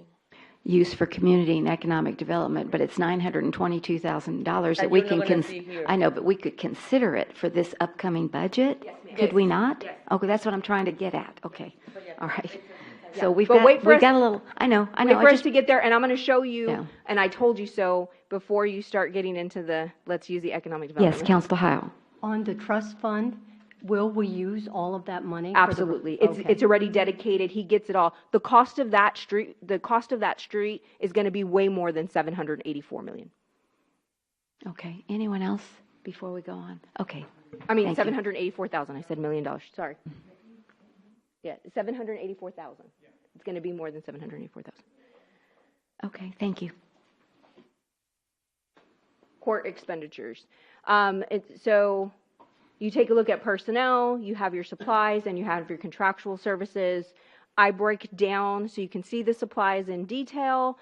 Again, there are cuts to be made as we're going through the expenditures that I will be presenting at a later time. This is where we're sitting right now. Would you, and I thought in prior budgets, we had a number of employees per department? That's in your CAFR. That's in our CAFR? Yes, ma'am. Okay, so I know I'd seen it someplace, but, okay. But if you want to know, you've got 4 there. Four Yes, personnel. but they're not, Okay. the personnel isn't all here because court personnel is split, some in water, some, that's why it's, but I give you the percentage listing. I can print that out for y'all and give it to y'all, but everybody's split differently. So you have some paid out of red light cameras. So this isn't the total cost of your personnel. You have, well, no, I take it back. That is the total cost of your personnel because we do a transfer in. Sorry, we didn't used to do a transfer in. Okay, So you have at the beginning of your revenue, you have revenue right here, transfer personnel shared service. That's everything coming in. So that is the total cost of your court personnel. And so we transfer in the revenue to cover whatever the percentage splits are in the other departments. So yes, that is the total cost. We didn't used to do it that way, so sorry, my bad. Breakdown of court supplies. These are the court supplies for next year. This is the contractual. The biggest increase you'll see is the $42,000 for municipal court prosecutors and the judges. Y'all adopted a new contract with the judges. The municipal court prosecutor isn't an increase, it's a move over. It used to live in the city manager council budget, and I'm just moving it over into municipal court. We had $45,000 budgeted over there, and after reevaluating, it's about $42,000 we paid for the prosecutor, and we moved that over into municipal court. So it's not really an increase, we just shifted it over here. We did have an increase in the judges and the extra judges meetings, and so you'll see the increase here, but that was based on the new contract that the council adopted. Finance expenditures, these are the supplies. You can see that they're pretty minimal. Contractual services, these are all dedicated funds. Now we are probably going to go out for an RFP, so this is kind of a good guess. It could go down if we stay with the same auditors, so it's something to kind of consider. Bear Appraisal District, this is just our normal fee, ad valorem. Okay, excuse me, Councilor Campos. Just for the sake of explaining to the audience, the external audit fees there are only the general funds portion. Correct. And their total fee is allocated to the Different enterprise departments. fund, right? So this is not the total cost. No, this is not the total cost. So if y'all would like us to add that all up and give that to you, we can. But it's split, and you'll see that as I move through the presentations. Same thing with like engineering fees, same thing with the attorney's fees. Some is split, some is in general fund and some is in economic development. Okay. City manager's expenditures, or city manager and council's expenditures. This includes the city secretary, HR, payroll, and myself, and then the council expenditures. And HR, That's what I right? said, yes, ma'am. HR. City manager. Okay, And four. so you'll take a look at the expenditures. You'll see the general supplies. We do have some cuts geared up for this one as well, including like all the employee award programs and stuff like that. City manager, council supplies. Again, this is just a professional and contractual services. I know it's a little kind of hard to see, but there's the city attorney. That's the contract. That's the $5,000 a month for the whole year as per the contract. The other amount that I use in order to contact the city attorney when we just have random city attorney questions lives in the EDCD fund. Information technology expenditures. You can see here, now there are some changes in this budget as well. We have some updates in the contractual under the Meraki and Microsoft Office one, so you'll see those in the next budget cuts, but these are the majority of the budget cuts these are the majority of the budget for next year. And again, you'll see the increases here for Civic Plus. All we did was move those from the manager, see how they zeroed out here, and we moved them into IT. I'm trying to, little by little, get everything in its own home. We kind of had things kind of shifted. I want y'all to see how much you really pay for IT services, all your software under one umbrella. And so each year I've been moving stuff over. Yes. Councilor Campos, thank you. So sorry for being so granular, but I just noticed this touch-to-play computers, yes. $23,000. That wouldn't be considered a capital item? No, because they're individual computers. Okay. So they're not. The value, of each computer correct. is not. And so that's actually one of the items geared up in the cuts anyway. So. Sorry. Any questions on any of the softwares and stuff? But again, this Civic Plus isn't an increase, it's just a shift over. Police expenditures, this is the police portion that comes out of the general fund. Here's the breakdown for police expenditures. As you can see, it is just office supplies, regular operating supplies. We do have some cuts geared up for their department as well, but just pretty much basics. But we did cut any fluff like trophies or plaques or anything like that. You will see that I did shift because you can see in your crime control district fund, you do have a little bit of extra revenue, so I am going to shift some ammunition dollars over there. Police contractual, again, there are going to be a couple of small cuts in here, but you can see it's just the basics. It's the stuff we need to run the police department, the CAD system, Wi-Fi. You know, we moved to the animal boarding, and you'll see I created a new department for that as well. The only capital coming, a request for the police department, we had a whole bunch in the original capital budget for gym equipment. And so I think we had 5 pieces of gym equipment because we hadn't replaced the gym equipment since we built the building in 2014. And we bought like academy gym equipment. And so as you can imagine, the guys wore and teared that up pretty quickly. But we understand that it is a tight budget this year. And so we did reduce that capital, just one additional treadmill at $6,600. That can, I mean, again, we can just continue to limp along or not purchase any gym equipment and shut down the gym. That's Purchasing any cars this year? not out of the police fund. Not, but maybe another. And in another fund, yes. Okay, very good. Usually we have at least a police car a year. Yes, Yeah. so it's in there. We're trying to get it off cycle because what happened back in 2017, 2018, we bought a bunch of vehicles the same year. And so what happens is they all go out at the same time. And so we're trying to live with some a little bit longer to get them off cycle because you really shouldn't do it that way. And so the chief's trying to kind of fix that. Impound expenditures, I didn't really have cuts in the impound expenditures when it comes to supplies and contractual services. It was pretty light on the budget unless y'all want to cut the cameras or something.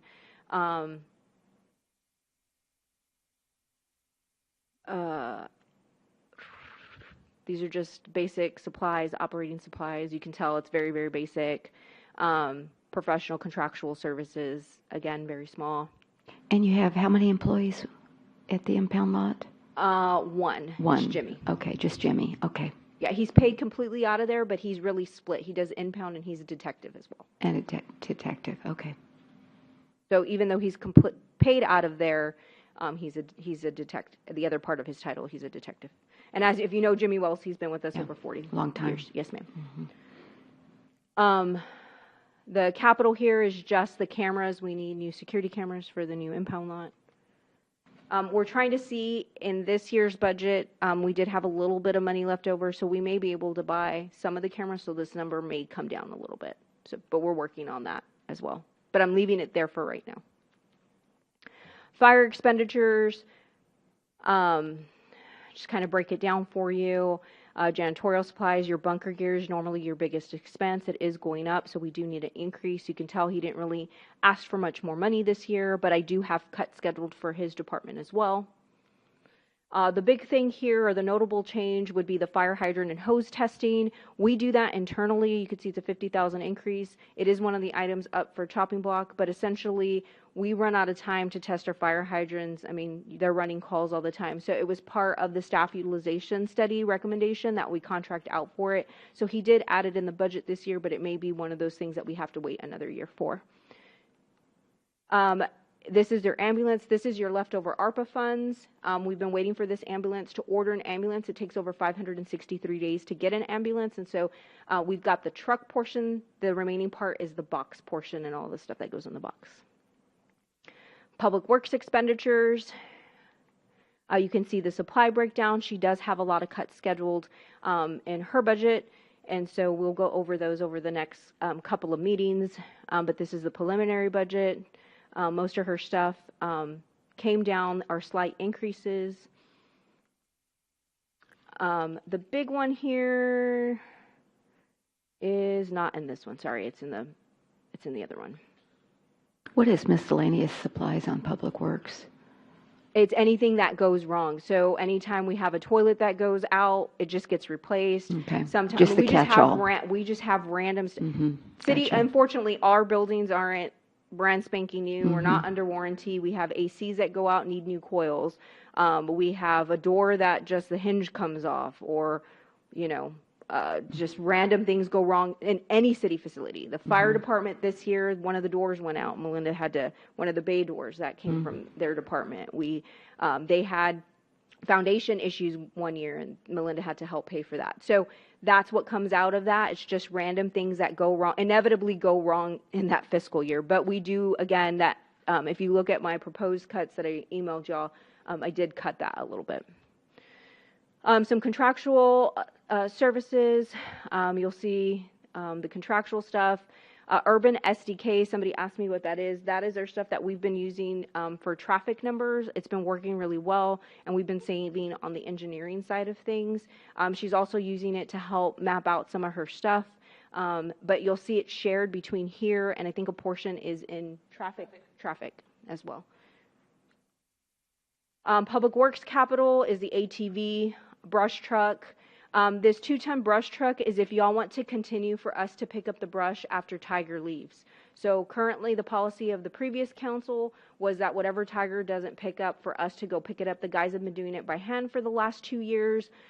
They're not solid waste employees, and so they're asking for a 2-ton brush truck removal to get the rest of the brush. So if you want to continue that policy, they really do need that. Concrete grinder is $12,000 and an equipment trailer that they need. I'm not proposing any cuts unless y'all want them to stop picking up the brush. Planning and zoning expenditures.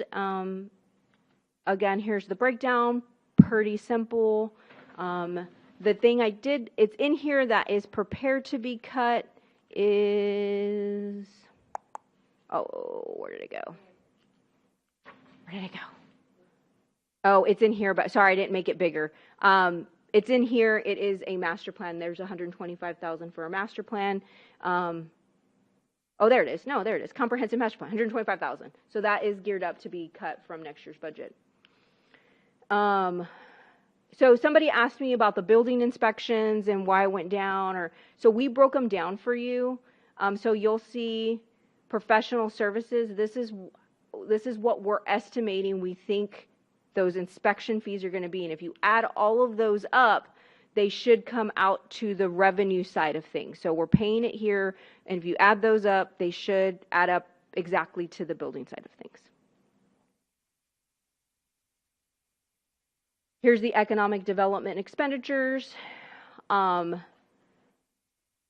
We have the supplies. This morning we went through the exercise for more cuts, and so Roque was the only one that gave up more money this morning, and he gave up Pacer AI, and so you'll see that in a cut coming up in the upcoming budgets. Animal control, this is a new one. We will be moving and shifting over the personnel. You have 2 personnel that live in the police department budget. They'll move here. We were back and forth of whether or not we were going to do it this year, but we're going to go ahead and do it. And I'm just, again, this is another separate department. I'm trying to get y'all to see what you actually spend on IT and what you actually spend on code enforcement. So it's a painful thing when you start pulling things out that have been sitting where they need to, because the history kind of goes away and you're creating new history. But I wanted y'all to have a clear picture of what you're spending, and so you know how much you're investing in those items. And since that's a priority of this particular council, I wanted you to see what that looks like. And there's probably stuff that we're missing because this is a growing pain, just like information technology. We started moving stuff over like 2-3 years ago, and we're still moving stuff over. And so you'll start seeing stuff kind of move over here. These are the supply breakdown. This is the current contractual services. Here are the special events. 4th of July, we have $100,000. Christmas tree lighting, there was an increase. Again, I'm proposing that be reduced. Employee luncheon and volunteer appreciation dinner are also on the chopping block for next year. Parks and recreation, you'll see the expenditures here. All the personnel lives in the public works budget. Park supplies, you could see the breakdown here. She didn't have really any big increases except on the park maintenance, and that's up for cuts for next year as well. Same thing with equipment maintenance and park maintenance. And so the proposed cuts, we call it a mow and go kind of city. And so if you're cutting her park maintenance back down to $10,000, if something breaks, we may be able to fix it, we may not. It may just kind of be removed from the park and not replaced, depending on what goes wrong. Contractual services, you'll see we still have the Forest Oaks pool, $75,000. I did make note in the stuff that I sent you, the $75,000 could move over to capital if you would like. if you want to keep that around. Your pool contract at $108,000. The other thing I was thinking is you could probably, if we have some savings in EDCD, you could probably pay for a portion of that contract out of the community portion of economic development. So that's just some conversation that we can have. We've been mulling over how to shift things around as much as we can without impacting your water and sewer budgets, because you could move some a little bit still over there a little bit, but we're trying really hard to leave things kind of where they're at. Park capital, you have hike and bike trail, the lawnmower, merry-go-round, Veterans Park Monument, dog park, and silo park. My recommendation is if you're going to pay for the replastering over here, to cut the silos, to cut the dog park, to cut the Veterans Park, and cut the merry-go-round, that would make up the difference of your $75,000 replastering if that's something you want to consider and you want to keep your reserve fund where it's at. So you would make those cuts and add the replastering to the pool. But if you are okay with reducing your general fund reserve lower than that, then you can keep all of these items and add the replastering of the pool. Library expenditures, they took a lot of cuts this year too, but I'm not showing them here yet. But some of the notable ones that will come will be the yoga, some library outreach, uniforms, stuff like that. In their cuts, I'm also reducing possibly their library materials, but that's also open for discussion, and possibly paying that out of a separate fund. But these are their contractual services. We'll move over to the enterprise fund. Your enterprise fund is sitting pretty well. Your operating revenues is 5.3. Your operating expenses is 3.3. We transfer out 106 for debt. Our personnel services, we transfer out 1.3, and your capital is 1.3 for this year. Your biggest revenue source is sewer sales. Your enterprise fund expenses, your biggest point is your contractual.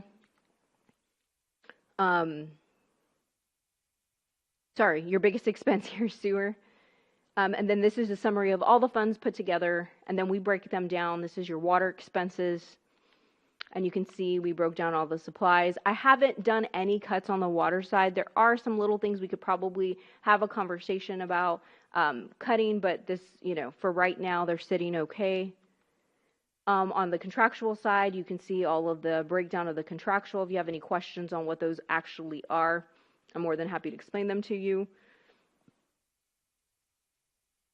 The biggest capital purchases here are the citywide water mains, and then we always budget a little bit for water rights. Sewer expenses. Here's the breakdown of the sewer expenses. These are your supplies. You can see that they're pretty minimal. We didn't really go up in anything. These are your contractual portions. Then again, just the sewer main replacements, $500,000. Stormwater expenses. These are your supplies and your contractual. This is your breakdown of your supplies. This is a breakdown of your contractual. Your sewer capital, we're asking for a wood chipper. Ours is going out, and a backhoe. They need a new backhoe. Your red light camera, this is the one that I get to tell you. Sorry, go ahead. Yes, Councilor Campos. So if you go back one slide, so when we're talking about the wood chipper and the backhoe, so when we close POS, you're using equipment like this to clear it. And this is one of the reasons why we need to go forward with, continue to fund something like this. Right. That way we can open POS Road as soon as possible. Correct. I mean, right now, the guys know how to use the back, like even the forklift. So it's in my city manager's report, but you'll see the butter bricks that are sitting, if you've been to the park lately, some of the cedar posts and the were kind of getting ugly. And so in preparation for 4th of July, the chief got a good deal on some butter bricks that are going by the parking lot so people can't drive into the park. We've been having issues with people attempting to use the walking path to drive in. And so in order to help not have added police officers for 4th of July and those kinds of things, we put butter bricks that he was able to use as a little bit of money left over from the traffic safety. So we used it from the traffic safety fund. It's about $2,700. And so you'll see them in the park. They look way better than the cedar post, but we're leaving both for right now. And they're mobile, so they're not permanent. So if something isn't set just right, we can move it. Go ahead. technical term, butter brick? Yeah, I don't know what that is. Big old stone pieces. Oh. I don't know if you've seen them. Oh, yeah. I don't know what I'm talking. I mean, the spare stones. They're about like they're bigger than this. My arms don't go that way, but they're about this big, and they're stone, and they weigh a lot. But we use stuff like the backhoe and our forklift to move them around, and so that's why those equipment is needed. So okay, that's where I was thank going you. with that conversation. Yes, Councilor Heil. I'm just curious, what's a cafeteria plan? Oh, sorry. So cafeteria plan, we've always paid for it out of professional service. So the city offers an FSA plan to your employees. We take money out of our own check and we put it in what's called an FSA account. And you can use that for towards your deductible, eyeglasses, dentists, those kinds of things. So, but in order to administer a plan, you have to have a third party. We've been with David K. Young since the 80s, and they've never raised the price on us. So we pay $3.50 per employee to this day because we were one of their first clients. So they haven't raised the rate. So you'll see cafeteria plan in there, but that's David K. Young in order for them to administer your FSA account for your employees. So you'll see small amounts. I mean, we budget for all the employees, which is $3.50 per month per employee, but probably 30 employees participate in the FSA, but we have to act like if everybody's going to take it, and so we budget for everybody. But normally it's between 30 to 50 employees that opt in for the FSA plan. Thank you. You're welcome. It serves us lunch every day, you know. It's our lunch plan. Red light cameras. So this is your red light cameras and your traffic safety. So this is the one that I want to tell you, like, hey, be careful with touching your reserve. And this is the example why.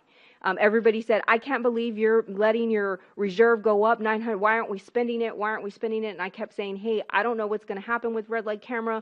We don't know what the future holds. And that's exactly what happened this year. A couple of reports came out not to pay your red light camera traffic citations. So it looks like this year we're not going to hit our mark on our revenue.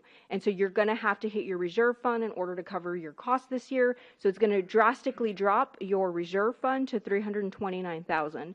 And so after next year's expenses, depending on what we do, it could deplete your red light camera reserve fund for $141,000. So when we have these conversations like EDC has $900,000, why aren't you spending it? It's cases like this that happen or transpire that you want to make sure that you have enough funds to cover unexpected costs, and that's exactly what happened here. That's a little bit of like... Councilor Campos. And just if you'd go back one slide, Sure. just for the audience, you can see we have 316,936 toward the bottom of the screen. That is the shared personnel cost that's coming from the general fund, correct? Correct. So your shared personnel cost is to the general fund from red light camera. So you're moving this 316 over to general fund. It covers a piece of your court personnel that sit over there in general fund.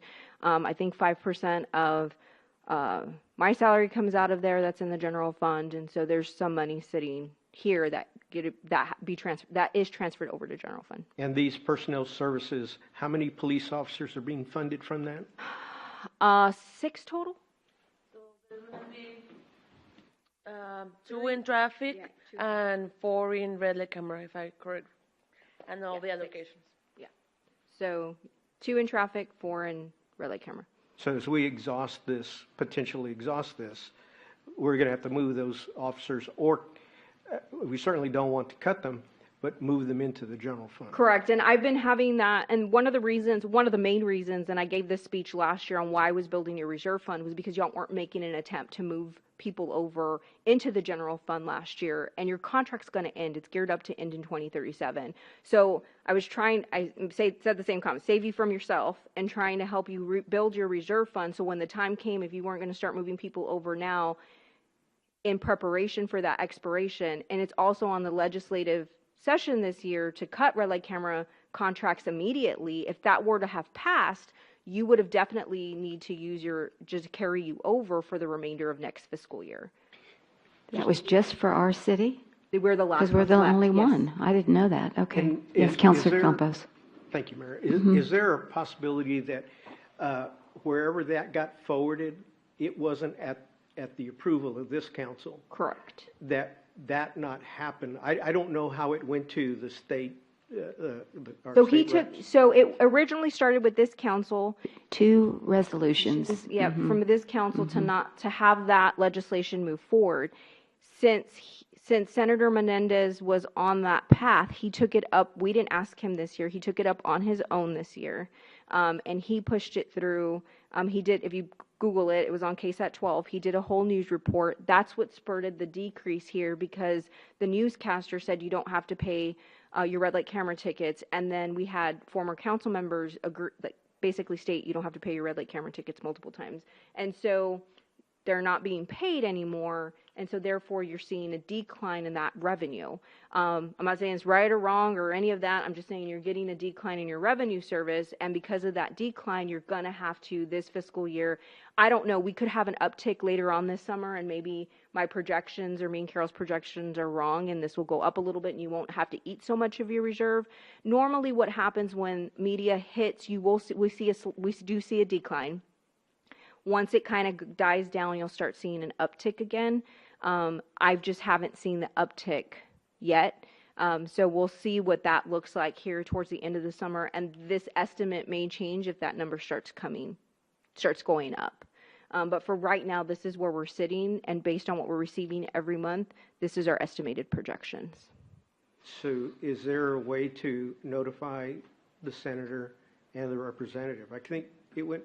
So now it's done. So like legislation, it ended. It's done. Monday. Monday. Mm-hmm. Yeah, yesterday. Yeah. And so I forgot what day I was. And so it's not in anything Died. that I've seen. So it's died. Next legislative session will be 2 years from now. And so it'll be up to whoever sits on this dais to whether or not to approach him to continue that avenue or not. But this term. It did not. I haven't seen anything. It could be hidden somewhere. No. But I haven't seen anything. What my point is that I was on this council. I didn't see any vote for the sitting council that was there at the time when the session started to advance this. And what I'm trying to prevent this from happening again by just automatically they're thinking, oh yeah, the city wants to do that. Yeah. I don't think, because we met, me and the mayor met with him. We met with him last summer, but that didn't come up. But that didn't come up. And so, just like him, he's up for election too. I don't even know if he'll be the senator at the time, when we come 2 years from now. I don't want to jinx anybody, but it would be up to the council to give us direction on whoever the senators. I'm not going to reach out to him now and say, hey, we no longer want this. We would have to put it on an agenda. Y'all would have to take a vote, and I would be more than happy to reach out to him for future legislation that we no longer support that action, but that would be a conversation for this council. But I won't just reach out to him. Yeah. Thank you. But also explain, because you and I talked about, there is in our contract that we can get out of it if our revenue does not cover the cost. So talk about that. So if your revenue doesn't cover the cost of the contract, and your cost of your contract, let's see if I broke it down, ATS, this $798,000. So if it doesn't cover the cost of the $798,000, now if somebody said, well, no, it's not covering the full amount. That's not the case, because if that was the case, the old council would have just flooded this account to show that it wasn't proportional, and we would have gotten out of the contract 5 years ago. It's the cover. We've gotten a legal opinion on this. It's the cover of the ATS contract, the way the contract is written. So if you do not generate enough revenue, all you have to do is generate $798,000. So if you generate less than $798,000 for that contract, then yes, you could get out of the contract. Okay, yes, go ahead, Mr. Campos. But the way that I'm thinking of it, if we go down to that 798 or below it, we've already had to absorb the police officers in our general fund. Yes. And so that would be a disaster. Or you cut them. Right. But I don't think anyone I would hope that they would not want to cut the police. Believe me, I've had people approach me about cutting police officers. So, it would be an open council discussion. I know the chief's back there. Did he turn red? No. Okay. That's what I was pointing at. Yeah. So, I mean, again, it is not, so public safety for me, I'm big on that. You had a staff utilization survey, you paid $75,000 for it. It gave us recommendations. The recommendations were to increase your fire and police personnel. You will not be able to do it with a $1.3 million deficit, no matter how much I cut from these budgets. So you're not going to be adding any personnel in either of those departments. And so what I'm hearing on the flip side of that is, well, let's save the pool, or let's save the 4th of July, or let's save that. Well, the only other place for me to cut after I slice this budget, and y'all have seen my cut. I mean, some of y'all have seen my cuts. There's nowhere for me to cut, and I've cut over $1 million from that 1.3. So, or close to $1 million. And so the only place to go would be personnel, which I have stood by and said that's absolutely not a stance I want to take. But if you force your hand and tell me I have to come up with a 1.3 because you don't want to raise your property tax, or the property tax doesn't go up and we have a shortfall, it has to come from somewhere. I'm not saying it has to come from police or fire. It could come from somewhere else, but it's a conversation that needs to be had at some point. Okay, well. Traffic safety expenditures are here. You can see it's all of the radar equipment, traffic. We do have some office furniture replacement. If you've gone back there, the guys they're down to a few chairs. They asked for it last year. We cut it last year. Investigative equipment, just fuel. There's ammunition here as well, and then just some miscellaneous items. Contractual, you have your Exxon. There's the other part of Urban SDK. We didn't put MuniCode over here this time. And then trusted driver, somebody asked me. So what we're trying to move from is the ticket writers. It'll end up saving you money all around. So the ticket writers are very, very expensive. They would issue the citation via a phone. So it's a program, and so if you've gotten a ticket with the county, they send you they send it via text. And so don't ask me how I know. And so and which one is that again? That is a trusted driver. Trusted driver. And okay. So you'll see it here. And then the FirstNet phones. But to replace one ticket writer, how much is it to replace one? Chief Gonzalez. Chief Gonzalez. How much is it to replace one ticket writer? Please. Thank you. One ticket writer is how much? Okay, the ticket writer is $2,500, but the printer is $4,500. There you go. Okay. So when they print the ticket piece, and so we had one break, right, not too long ago? $4,500 for the printer part. So we'll be moving to more electronic portion of that, and should over time save you quite a bit. Unfortunately, the guys leave them on top of their car, and they accidentally drive off. It happens more than we would like. Yeah. Things like that happen. I do that with my coffee. I do that with myself. I've done it with my cell phone. Yeah. So, anyway. Oh, it happens. We still have to account for ARPA funds. This is your ambulance. Crime Control Prevention District, you're doing pretty well here. Your revenues are 440. Your expenditures are 362. This is where we're saying I can do a little bit of cost shifting. Not a lot. It's not a big savings, but you could do a little cost shifting here. That's the crime control summary. There's the expenditures. Oops. I wanted to show y'all. So you'll see the personnel is there. But you do have a little bit. We use this fund mainly to pay for police officers, but I can move some little things over here, and my plan is to move some ammunition, increased cost from the police side over to crime control. Your community center fund, $168,000 in, they're missing a zero there, and revenue. Operating expenditures is $163,000. Your capital is $235,000. It does, if you go to community center, oops, you will see if you spent everything, including your capital, you'll deplete your fund balance to $13,000. So obviously, it's not something I'm recommending. Basic supplies, basic contractual, and we were gearing up to try to do the restrooms and the floor. So maybe you want to do a portion of that. give her a little money to do at least replacing the toilets or something in there, but we won't do the full restroom remodel. Street maintenance. So we zeroed this one account out, and so some of y'all that aren't used to it, we just put all the money for use. And so as we move through doing the maintenance of the streets, because it's all it can be used for, we budget for it all in street maintenance, and so we try to use it all. We did have a legislation piece asking for new construction that didn't look like it got moved. So unless it's in a bill that I just embedded somewhere, I just haven't seen. Mayor. Okay, yes, Councilor Campos. Just a point of clarification. So the amount of the contractual services of the $1.9 million,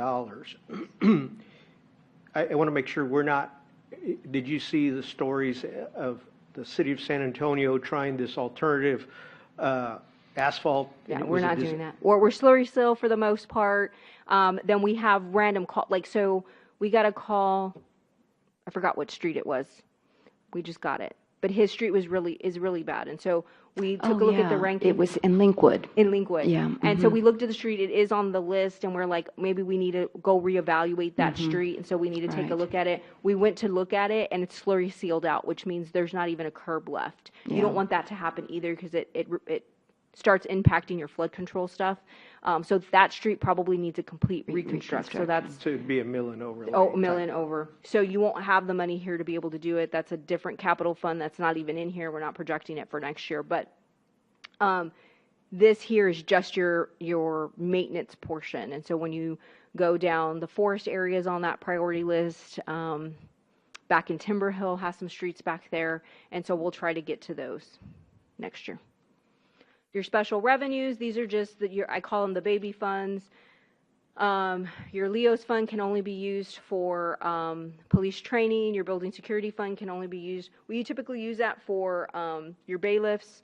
Your child safety fund is your school crossing guards. Your municipal court technology is normally used for the ticket writers, but as you heard, they're $4,500, so I can only just the printer.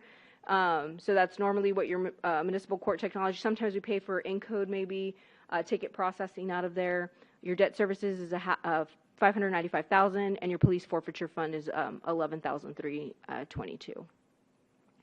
So what's in this budget is we did put the market increases in there. Longevity is also funded, and so again, as we're taking a look at savings, that may be something we don't do.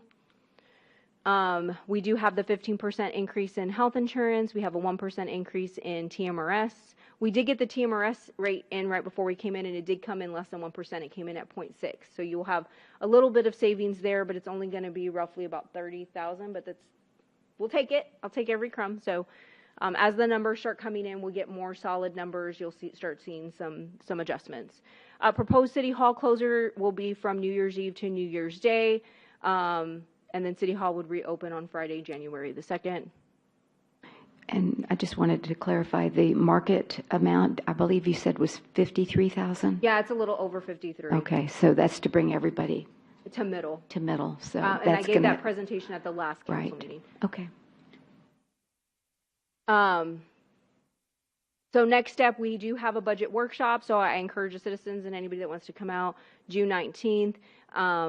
We have Crime Control Prevention District and the public hearings and all the budget stuff scheduled for August 19th. That may change as we take deep dives into the budget. We may start moving some of that over into not past the first meeting in September. Y'all may have specials, but that's what we're gearing up for. And then hopefully maybe the adoption of the tax rate by August 19th, but it'll be dependent on when we get those numbers in. And that concludes my budget presentation. Okay, thank you very much. Appreciate it. Yes, Councilor Campos. So just a couple of questions and just the closing comment for me is, when we're talking about the police in the future needing radios, and we're anticipating it's going to be over, I don't know, over $1 million. I don't know if it's $1.2 million, but there's an amount. So in our minds, is it from one of the funds here outside of the general fund reserve? How do we anticipate? So it would be general fund reserve monies. Now, we were hoping, right? It's when we ask when you're building reserve funds, because I do get criticized for having hefty reserve funds. There's people that don't agree with that fiscal theory, right? And so that you have it, you should spend it. And so, but I also am looking at your budget holistically, and it's not here, but y'all did see it in the capital plans that I gave you. We project 10 years out. And so I know that you have an ambulance scheduled for next year. And so one of the items that I proposed to y'all in your capital is like, hey, if you delete your merry-go-round and all of that, take that $100,000 and designate it this year in capital for your ambulance projected for next year, because an ambulance does take 563 days to build. And so you do 100,000 this year, 100,000 next year. Well, when the ambulance, you'll get a piece of it and you'll be able to pay your deposit for the ambulance. It probably won't be ready until the following year because it's 563 days to get it. So the final check for that wouldn't even be needed until 2028 almost. And so if you do it right, and that's just one kind of item that I'm discussing, but I mean, you have a fire truck that's going to be needed in a couple of years. You have the radios that are going to come up. And so you do have upcoming items projected in your capital. So when you see your reserve fund, and I don't see it going up because you're not having a net in your revenue, I am hesitant in taking big chunks of your reserve fund to fund what I consider non-needed items. Now, I know quality of life is very important to this community. I'm not trying to get rid of all the fun killer, the dream killer over here, and get rid of all your fun things, but I'm also looking at it from, are we providing the basics, health, safety, and welfare? Do you have police, fire, your water, and your infrastructure taken care of? Once those things are taken care of, then you do the 4th of July, or you do those other quality of life things. Or you figure out a different way to pay for them. Now, I am going to note, I know that the 4th of July is on the chopping block. We've already tried the third-party thing multiple times. It did not work. This was always geared up to be a money-driven event. It does not work. You still require all of our police, all of our staff. We got RFPs for an event coordinator to come and do it. It was astronomical. They want money or a deposit because they don't want to lose money. So it is not a money-generating event. Even if you look at Balcones Heights Jazz Festival and you take a deep dive into their budget, it's not a money-generating event. It never is, and it never will be unless you charge to get into the event. We don't charge to get in. We've tried the ticket thing to get tickets to make sure we take a portion of the cut. That didn't work. So we've tried a whole bunch of things over the years in regards to the 4th of July. And the reason that it was expanded was on that note, was for it to be a money-generating event. That you're throwing a party. You're throwing a party and you're asking for it to generate revenue source. That's just not going to happen. It's not like we've not made the attempt to do it. So we've had 3 event coordinators for that event, and it doesn't pan out. And we paid a lot of money to those event coordinators. So I am not that I want to cut the 4th of July completely, but maybe I'll pare it down. Maybe you look at different alternatives for it. Maybe it's just the fireworks show, no bands, no vendor. I don't know what that looks like as the revenues start coming in. Maybe you choose the Forest Oaks pool over the 4th of July, or maybe some library programming over the 4th of July.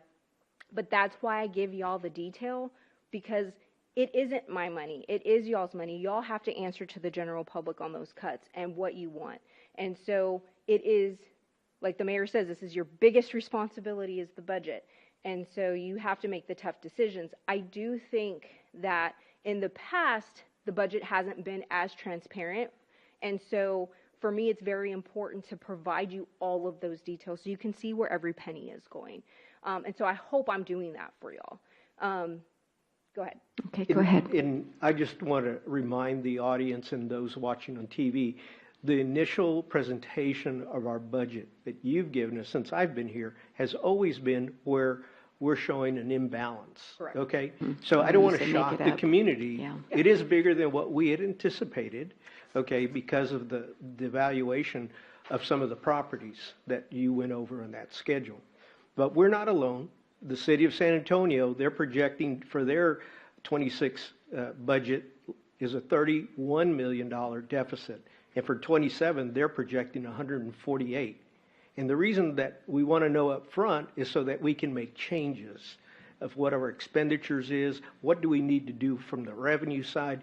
So I applaud you for putting this together, but just reminding everyone that it doesn't come in as a balanced budget, okay? Right, so I am probably different than most city managers. They will only present a balanced budget to the council. The mayor knows this. They typically only present a balanced budget. I've been the only one to present an unbalanced budget because I wanted y'all to see what the true cost is to run the city. And so we put those numbers together, and yes, it's my staff's job, myself's job, to discuss what those cuts look like. But I want my department directors to tell you, I mean, one of the cuts in the budget is in the fire department maintenance. He had 30,000 increase in maintenance stuff that he has in there, and I cut it today. It's going down to 70, and he'll tell you it's trending upwards. Like, I have repairs that come up on the old ambulance. We have stuff on the new vehicles that pop up, and they're new vehicles, so they're more expensive sometimes.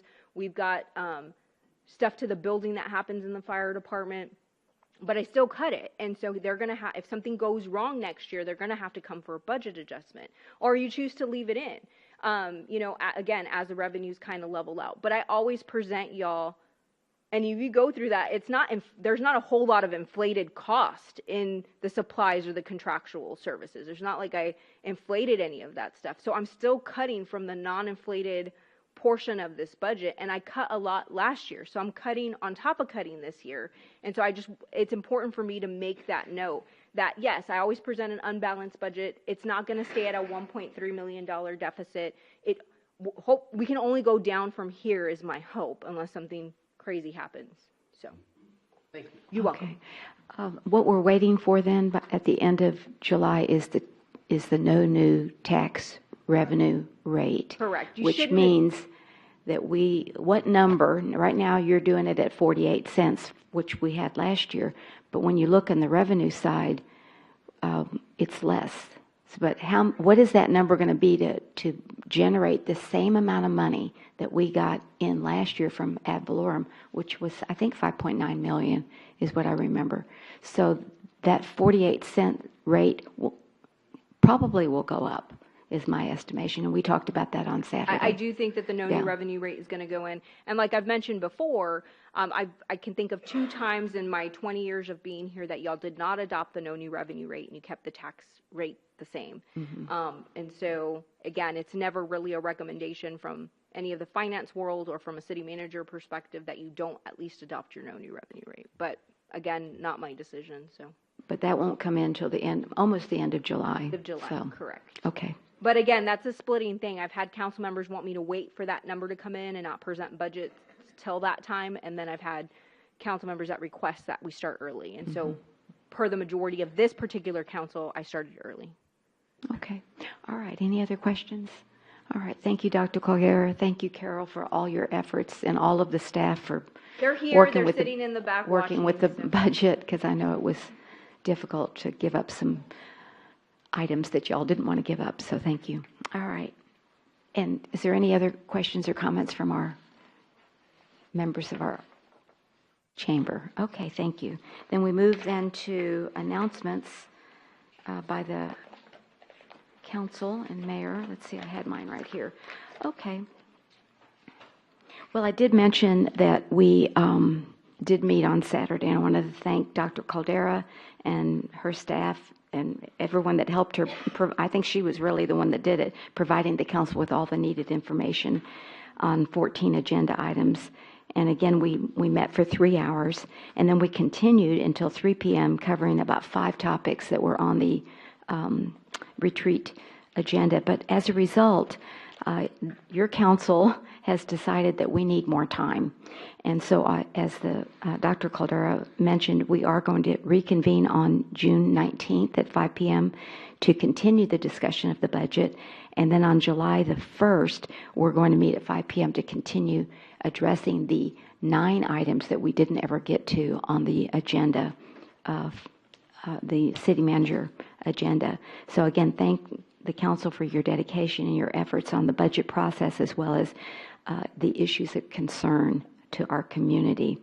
The swimming pool is open, and I thank Dr. Crystal Miranda for adding the link on the city's website, because we had the first weekend we had a lot of input from people saying, hey, I don't know how to get on and get my membership. So it's real nice and clear now. And again, the pool is open from Thursday through Tuesday closed on Wednesdays from 10 to 8, but 10 to 12 is the lap swim and the water aerobics. One thing I learned at the retreat, which I didn't know, and I'm going to put it in my newsletter this week, is that when we were talking about how do you respond, because I think Councilmember Bolton was saying, you know, she wanted to be able to get a response to a complaint quickly and not go through, if we can, not go through the Bexar County. And so there is an alternative. If you see something like, you know, a loose dog or water leak or code enforcement violation, Monday through Friday from 8 to 5, you can call Jennifer at the front desk, and she can take that complaint and route it. Is that correct? That's what you had said. So I thought that was really important. Then after that, you'd have to call the non-emergency number after 5, and then on weekends. What is Jennifer's last name? I'm going to say it wrong. Go. I'm sorry? I'm not going to even attempt it. Oh, if you'll just write it down for me, because I want to put it in my, I don't want to just say Jennifer. Okay, but is that correct? Jennifer, no. Yeah, yes. and so anyway, I think that's I didn't know that. And so I think that's important. And so she'll, if it's a animal issue, then she'll call the animal, and then they'll hand it from there, so it doesn't have to route through Bexar County back down here. So it's a little bit quicker. So thank you for that. I really appreciate that. And to use Yes. GoGov, I'm sorry? I'm going to put a plug in for GoGov. Oh, yes, or go on GoGov, that's right. Take a picture, and if you have your phone, and upload it, and then get it to the city that way. It's a lot quicker, I know. And that's an alternative to phoning. Okay, thank you. Very good, thank you. Let me make sure I put that down there, GoGov, yeah. GoGov. GoGov, it's our city's app. I think it's called My Leon Valley app is what it's called, yeah. Also, I received a call last night, and I don't know if anybody has heard. Oh, thank you. Anyway, I got a call from a resident last night that said, Mayor, I've lived here, a long time, and they went through Winter Storm Uri, and they didn't get their power outage at all. They said, because I'm on the medical center grid. He said the last storms that we've had, he's lost power 3 times. And he wanted to know why. And so I don't know. So I will No, so we've already you. made that call. That's an incorrect statement. There's no such thing as a medical center grid. Yeah, okay, And well, so that's... we've already gotten that opinion from CPS Energy. Liz Malloy asked that question, and we've given that response. I can forward you that response Oh, that please Ms. do. Cox Uh-huh. gave. It was probably about a year and a half ago that she sent it. But nobody's on that grid. So if the storms go out, normally it's a tree falling on a transformer. It could be their own home, like whether you have a breaker or something at your own home, but more often than not, it's a transformer that's going out. Okay, I'll make sure I get that back to him. So, okay, and that's it. Other than that, happy Father's Day to all of the fathers in Leon Valley on June the 15th. So, all right. Any other announcements? Yes, Councilor I know Campos. we're running long. Yeah, I'll I make know. them very quick. I want to thank our public works staff for clearing POS during these recent rain events. Yeah. Melinda, if you would please convey that, really appreciate it. I'm sure it's difficult. It's probably dangerous because we've got running water through there still, but thank them. And then if for those that are not familiar with our budget, this thing is in very detailed order. Very detailed, more than if you thought these were detailed slides, there's even more detail behind that.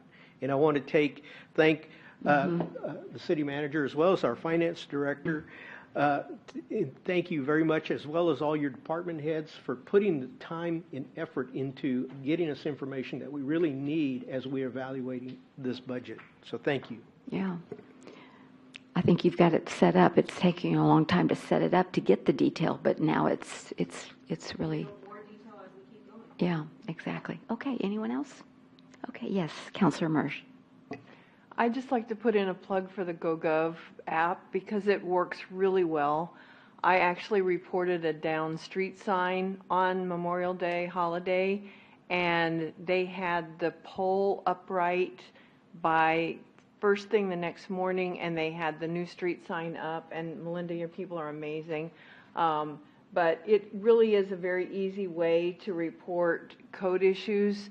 And I think we have to kind of get away from the mentality that we're tattling on somebody. I think code compliance is important to our community because how our community looks and how people take care of their property is important to all of our property values, and it makes us want to live here. And so if everybody can maybe stop complaining about things and actually do something that can help get it resolved or fixed, and that GoGov app is very easy to use, and you do get a very quick response by using it. That's good to know. Thank you. Appreciate it. All right. Anyone else? All right. Then we'll move on then to Dr. Caldera, your city manager's report, please. Good evening, Mayor and Council. City Manager's report is online. I did email it to you, but it was late in the day, so some of you probably haven't seen it. But it is outside. The GoGov also helps me track. So if I go in on occasion to make sure that the code enforcement or whoever it's going to are responding in a timely manner. And so when you use GoGov, if you've gotten a non-response, I'm able to kind of see that. We can track how long it's taking people to respond. It's just my way of keeping track of customer service. So that's why I prefer GoGov. When you call Jennifer and she doesn't put it in GoGov or she just transfers the call, I don't know if you're getting the right response back. And so it's just helpful for me to be able to do that and make sure that we're providing the service to y'all that y'all deserve. Our PEG channel is, so Crystal, what's the channel?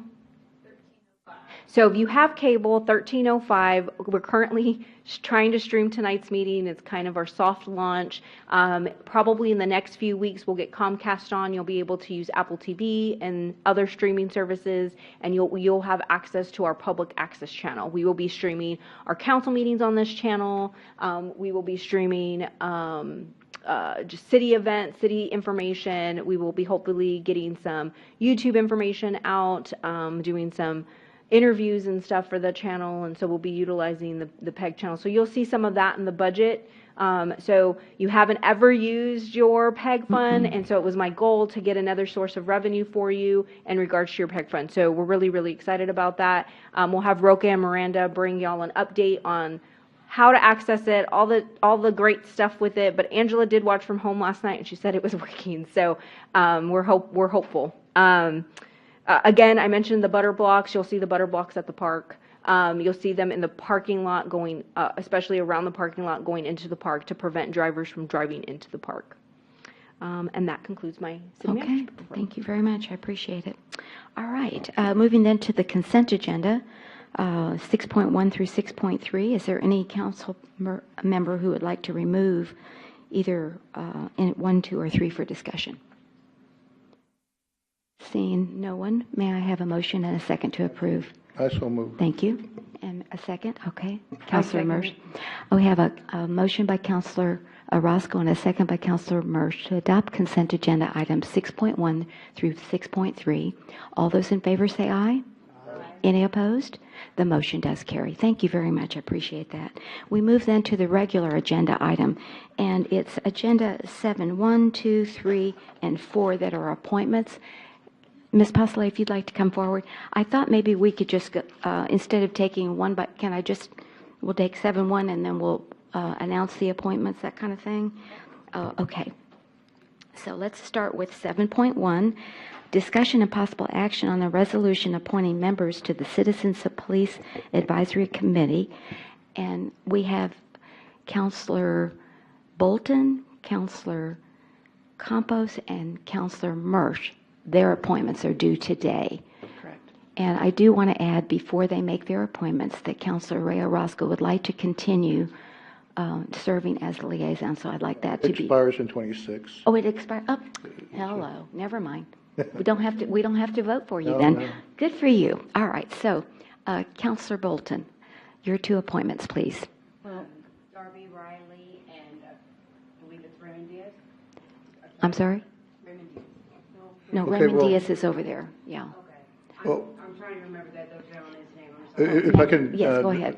In our discussion on Saturday, Councilor Bolton, you did indicate that you're going to keep the ones that were there already, including Mr. Rubio, Manuel Rubio, our business I did talk to Mr. Rubio today. He had multiple meetings today, but he will submit his application. Okay. Okay, if for some reason or other he has to change, I will let you know as soon as he contacts me tomorrow. Okay, I didn't see his name, and I was like, wait a minute. Yeah, Maybe I had the yeah. name wrong. Okay, thank you. Thank you, Counselor. Okay, you can't make that appointment without an application, and So we so need she would just do. Darby Riley. And then we'll come back. and We'll add come it. back at the next meeting. Okay, very good. Thank you for that. Counselor Campos, your two appointees. They will be Andrea Roof and Vera Ann Sawyer. Okay, thank you. And Counselor Mersch. My appointments are Raymond Diaz and Melanie Munoz. Okay. And, excuse me, Counsel, the liaison is a one-year term, so you would need to reappoint Counselor Orozco. Okay, it is a one-year term, is what she was saying. Okay. The liaisons are one-year terms, is what y'all set it up with. So you would need to be Your reappointed. term is up. If you, Right, so I just want to make sure it's included in the motion. so you would want to serve for the next year. She said. that Yes, if- Okay, yes. very good. So with Yes, I'll Counselor take it, yes. Ray Orozco for the liaison for 1 year, which is 2026. All right, so may I have a motion to approve the following? I so move. Okay. Second. We have a motion by Counselor Orozco and a second by Counselor Campos to approve the Citizens Police Advisory Committee members as presented, place 1, place 3, and place 5, with the liaison, Counselor Orozco. All those in favor say aye. Aye. Any opposed? The motion does carry. Thank you. Then moving then to a regular agenda 7.2, discussion and possible action on a resolution appointing members to the Library Advisory Board. And my understanding is we have reappointments. I had that here. This one has 3 members to be appointed, and there's also 3 vacancies. You have 4 applications. Right. But as you can see, Claire Brown is reapplied, so that's a reappointment. Mariana Christensen is a reappointment. She's reapplied. And the 2 additional applicants are Ashley Johnson and Travis Leach that would like to be considered as the Library Advisory Board. Now, Ashley Johnson, you did note, does not live in Leon Valley, but there's not a restriction, right? That is correct. Okay, so she's Yeah, I eligible. double-checked with Regina Okay. just to make sure it wasn't in their bylaws, and she said, no, there's nothing that states that you have to live in Leon So, Valley. may I have a motion to appoint those 4 people who have applied? Where Yes. would you want who's the alternate? Oh, I'm Well, sorry, they're all members. members. They're Sorry. both members. So Travis Leach and Ashley Johnson would be going into the 2 vacant spots. Thank you. Okay, I yes. move to accept the Library Advisory Board members that were mentioned. Second. All right, we have a motion by Counselor Mersch and a second by Counselor Orozco to appoint the 4 members who have applied for the Library Advisory Board. And that would be contingent on the background checks that are. Contingent on the background checks. Regina Yes, we'll will do add that. those. Mhm. Correct. Yes, ma'am, I saw that. Okay. Any further discussion? All those in favor say aye. Aye. Any opposed? The motion does carry. Moving then to 7.3, discussion and possible action on a resolution appointing commissioner to the Park Commission. We have only 1 application, Jennifer Pacina, and there is room for Jennifer to serve. And I'd also like to add that Counselor Danielle Bolton would like to serve as the park liaison. And may I have a motion? I so move. I'll second. Okay, we have a motion by Counselor Orozco and a second by Counselor Bolton to approve Jennifer Pacina as a commissioner on the Park Commission and Counselor Bolton to serve as the park liaison. All those in favor say aye. Aye. Any opposed? The motion does carry. Then moving then to 7.4, discussion and possible action on a resolution appointing commissioners to the Planning and Zoning Commission. Let me get my piece of paper on that.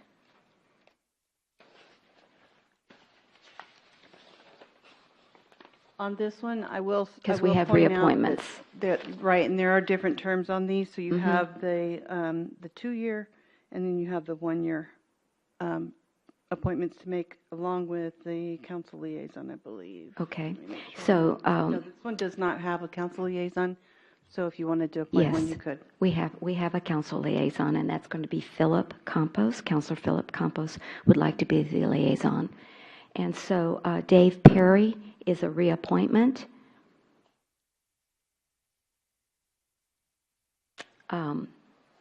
Cynthia Koger is a reappointment. Olin Yarnell is a reappointment in alternate 1. And are you saying that's a 1-year because he was appointed midterm? He did complete somebody else's, so Yeah. he I believe, hold on a second. So his is a 2-year. Is he a 2-year? Right, because he as just well? completed. Yeah, the other okay, so he's a person's- 2-year, and also Abraham Diaz has applied for reappointment. So there's 2 openings, and alternate 2, I recommend Russell Hernandez, and alternate 3 will be appointed at the next meeting. And may I have a motion for the members that we just discussed for reappointment and Russell Hernandez as alternate 2? I so move. Right? Yes, sir. We have a motion by Councilor Heil and a second by Councilor Orozco to appoint and reappoint the members of the Planning and Zoning and alternate 2. Any further discussion? All those in favor say aye. Aye. Any opposed? The motion, and Philip Campos as liaison. All those in favor say aye. Aye. Any opposed? The motion does carry. All right, thank you all very much. I appreciate it. A reminder, there are still vacancies on BOA, and we're always taking Earthwise Living, all those others. Mhm, So right. We're still accepting applications. Mhm. Yeah, and we really didn't have an in-depth conversation, but we all know that there's openings, and how can we get more people to apply, to volunteer? Flyers We're are still certainly- posted. Yes, We'll so keep thank them you in for the your news, efforts. so- Do appreciate it. Thank you. Okay, thank you. Moving then to Agenda 7.5, presentation and discussion to amend the Leon Valley Code of Ordinances, Appendix A-Fee Schedule, Article A4.00, Animal Control Fees, to add Article A4.006, Dog Microchipping. And we have Roque Salinas, our Executive Director, to present to Council this evening.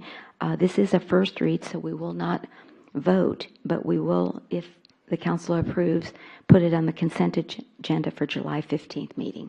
So, good evening, Mr. Salinas, and welcome. Good evening, Mayor and Council. Yes. Quick update on the PEG channel. It's actually up and running right now. So Oh, great. We're on TV. All right. Dog microchipping, as we're going through the impounding of dogs and kind of doing our animal control our day-to-day, we're seeing that a lot of our dogs that we're picking up are not microchipped, and so that creates a problem for us, just because dog microchipping is a lot easier to return dogs and then get them out of our possession of the city, costing us some money. We have to feed the dog, house the dog, find transfer for the dog, worst case scenario, treat the dog, and then euthanize it for space if we have to get to that point. But it's just it's a problem if we don't have a microchip on it. So we're asking for microchipping to be allowed. Essentially, the service is a free chip. You would still have to register with the dog. It's a one-time thing. We are also asking for our staff to microchip dogs outside the city limits, because we do also pick up dogs that are not from Leon Valley. And so we pick up dogs that are just on the other side of San Antonio sometimes, and that creates a cost for us to maintain some of these dogs. We will charge the non-residents more money than a resident, but it is a service there's a benefit behind that as well. So that is a question before the council. We're looking for you guys to add this fee to the fee schedule. Microchipping, a little bit of background, very, very small, about the size of a grain of rice. About 1/3 of all dogs will be lost at some point. We do have dog collars and dog tags that when you register with the city, in our experience, most of the time, a lot of people don't go through the process of registering the dog at home. They just register it with the city. The dog, they don't even put the dog tag on, like the rabies. or sometimes they put it on and just falls off. And so it becomes a problem for us to kind of get those dogs back to those people. And so microchipping is a little bit more secure, and it's actually in the dog. Since January of 2024, well, the city's impounded 72 dogs. Only 29% of those were chipped, so 21 dogs were chipped. On average, we're holding about a day and a half. So total days for 21 dogs is 32 days. Compared to dogs that are not microchipped, which is 51 dogs, we're holding them for about 21 days. And so a lot of that average is actually brought down because of some dogs that, the owners come in, we post it and find out. But some of the dogs, in some instances, we have some dogs that we were kept for 200 days, 150 days. And so that is a cost to the city because we have nothing to do with that dog except treat it and try and find a home for it and feed it and things like that. Of the 21 dogs that were picked up, 20 of them were returned. It is a statistic thing that we have to fix. The one dog that was picked up was a microchipped, was of a deceased resident, which was adopted by the family member after we picked up the dog. And so it eventually went back to the family, but it was just entered as adoption, not returned to owner. The price that we're proposing would be free to Leon Valley residents so long as they have an active city registration with the dog. That has to be done every year. It's $5 if the dog is fixed. It's $15 if it's not. Again, we're trying to encourage them to register the dog. It's state law to register the dog at the municipality. The chipping is just an extra feature, an extra perk we're giving to them. We will limit to 4 dogs per address, just like our code requires. People outside of Leon Valley, if you're not willing to register the dog with the city, then it is $15 per dog with a limit of 4. So some people come in, hey, I'm leaving Leon Valley or whatever. I don't want to register the dog here. I'm moving out, that kind of thing. We'll still charge them $15 for the chip. Non-Leon Valley resident is $20 per dog. It is a limit of 5 dogs per person. Again, we do have a lot of dogs that are not Leon Valley dogs, and so it's to our benefit to assist those that are closest to our proximity to chip those dogs as well. But there will be a cost to them because they're not our residents. This is a price breakdown, kind of where we compare. Every other city in this organization is chipping dogs, is offering the chipping of dogs with the exception of Sabino Park. We kind of fall in line with everybody else. San Antonio is free. If you're a non-resident of San Antonio, they'll do it for $5. You do still have to register the dog every single year. Bexar County is free if you're a resident of the county and not of the city. So we're kind of falling in line, kind of $15, $20 non-resident, kind of in that place. So that's kind of where we pulled the $15 to $20 range to make sure we're in line with everybody else. The fiscal impact would depend on the number of dogs. Again, this is more to reduce the cost of the expenses that we're doing, because if we picked up more chipped dogs, the dogs get out a lot faster, and we're not worried about having to house them for so long. It's not going to be significant impact. The cost, we're not going to be profiting a lot of money off the chips. We're paying for the chips up front, and then we're just, basically selling it to the resident at a barely profit. I think it's like $3 or $4 or something like that. And so it's not going to be that, but the turnaround time to get rid of the dog would be where the savings would come in. And that's what their bullet is there. That's my presentation. Okay. Thank you, Roque, for your presentation. Now, will the citizen or non-resident need to call and make an appointment? And my understanding is our animal control officer will actually put the chip in? Yes. So our 2 animal control officers come from different cities where they're already doing it. One from the city of Houston. He's done it. One's from the city of Cibolo. He did it in the past as well. So it's common for them to do. We actually had 2 puppies that were transported out to a rescue. Before they went out, we chipped that dog. And so whoever the new adoptee person will go out with a chip as well. So no, our staff can do it. Now, depending on when you want to bring it in, if you guys want to call ahead, then yeah, it's a very simple procedure. It should take no more than 2 or 3 minutes if the staff is here. But yes, we can set appointments up. We haven't. Yeah, because sometimes y'all are out in the field, so they would come and nobody would be here. So that's or vice versa. They can call and maybe we can at home just go to the resident's home and just kind of chip the dog if they're within the city. Very good. We're already out there. Yes. All right. Very good. Thank you. I think this is a no-brainer. I mean, this is First read. Yeah. First read. We don't. But are there any other questions, comments? on this. Yes, Counselor Campos. So I'm not familiar with chipping dogs, so. Yeah. So this chip that's in there, what happens, when somebody comes in and you have these chips, if I'm understanding this correctly, is there anything that goes into the computer that then transmits this to this chip? Yes, so the first thing we do per state law and per our ordinance as well is that we find a dog, we have to have a chip reader. We're required to have one. So the first thing we do is we scan the dog for a chip. It basically gives us a number. We type it into a database, and it gives us all the people that make chips. We're going to use My Pet Vet because it is a one-time fee for the resident that we basically have paid for, and it's a lifetime membership. You don't have to renew every year. Most of the cities use this software, this provider, just because of that reason alone. So what we do is that we get a tool. We typically on the back of the dog scan it, it beeps up, throws the number out, we type it into the computer, and there's a database where we find it. Most of the time, it gives us information, name, picture, address, a whole bunch of stuff, even backup information as well. And so transfer of ownership to dog, you can do that as well. That's what we do. We initially chip it, it's under our name. Once we give it out to somebody, then we put it in their name as well. So yes, it is a very small thing. We have a tool. Every animal control by state law has to have it. That's the first thing you have to do. It'll pop up a number and you can look at the database, yes. Thank you. I mean, technology, it's amazing. Right. Okay, yes, Councilor Orozco. Thank you, Mayor.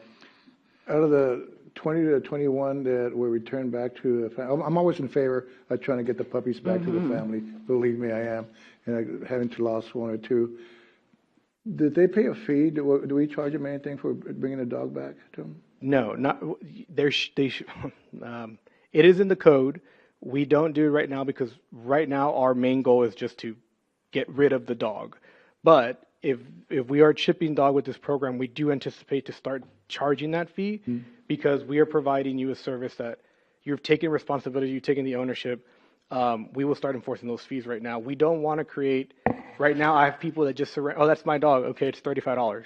That's not my dog. It costs us more on the back end to get rid of the dog than if someone just do other cities charge, Mr. Salinas? For what? Like you had on there. The cities that do it, like San Antonio, Alamo Heights, do they charge? For the chipping? Do they charge when they give the dog didn't back? charge anything. To return the dog? I think they do. It varies. But yes, I believe so that they do. But again, at some point, this shelter situation that is going on everywhere right now is just to get rid of the dog. And then if we can get to that point, we will. Because people will. It's very unfortunate that people will say, oh, for $35, that's no longer my dog. It's unfortunate. Yeah, I'm sure there's some wives that want their husbands microchipped, but... It doesn't track you. It just, if they find you, it's not a tracker. You got to be in the data bank.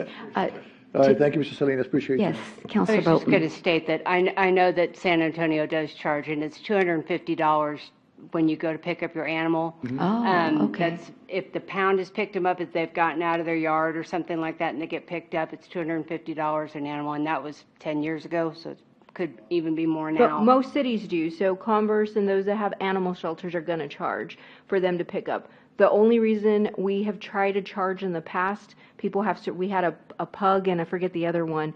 We knew it was the owner's dog and he just didn't want to come pick them up because of the fee. And so for right now, I'm not saying get rid of, we are trying to reunite the dogs with their families. We're doing it at no cost. We don't have the facilities to continue to have those animals.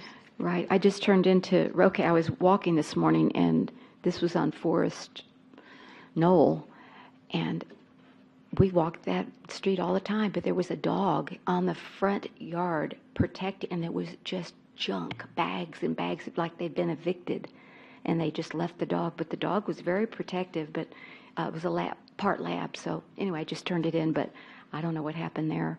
So if you... They should respond to you. I was going to say, if that dog was chipped, then you would, again, follow up. So we do have people that, especially in apartment complexes, Yeah. if they get evicted, they do leave their pets behind. Yeah.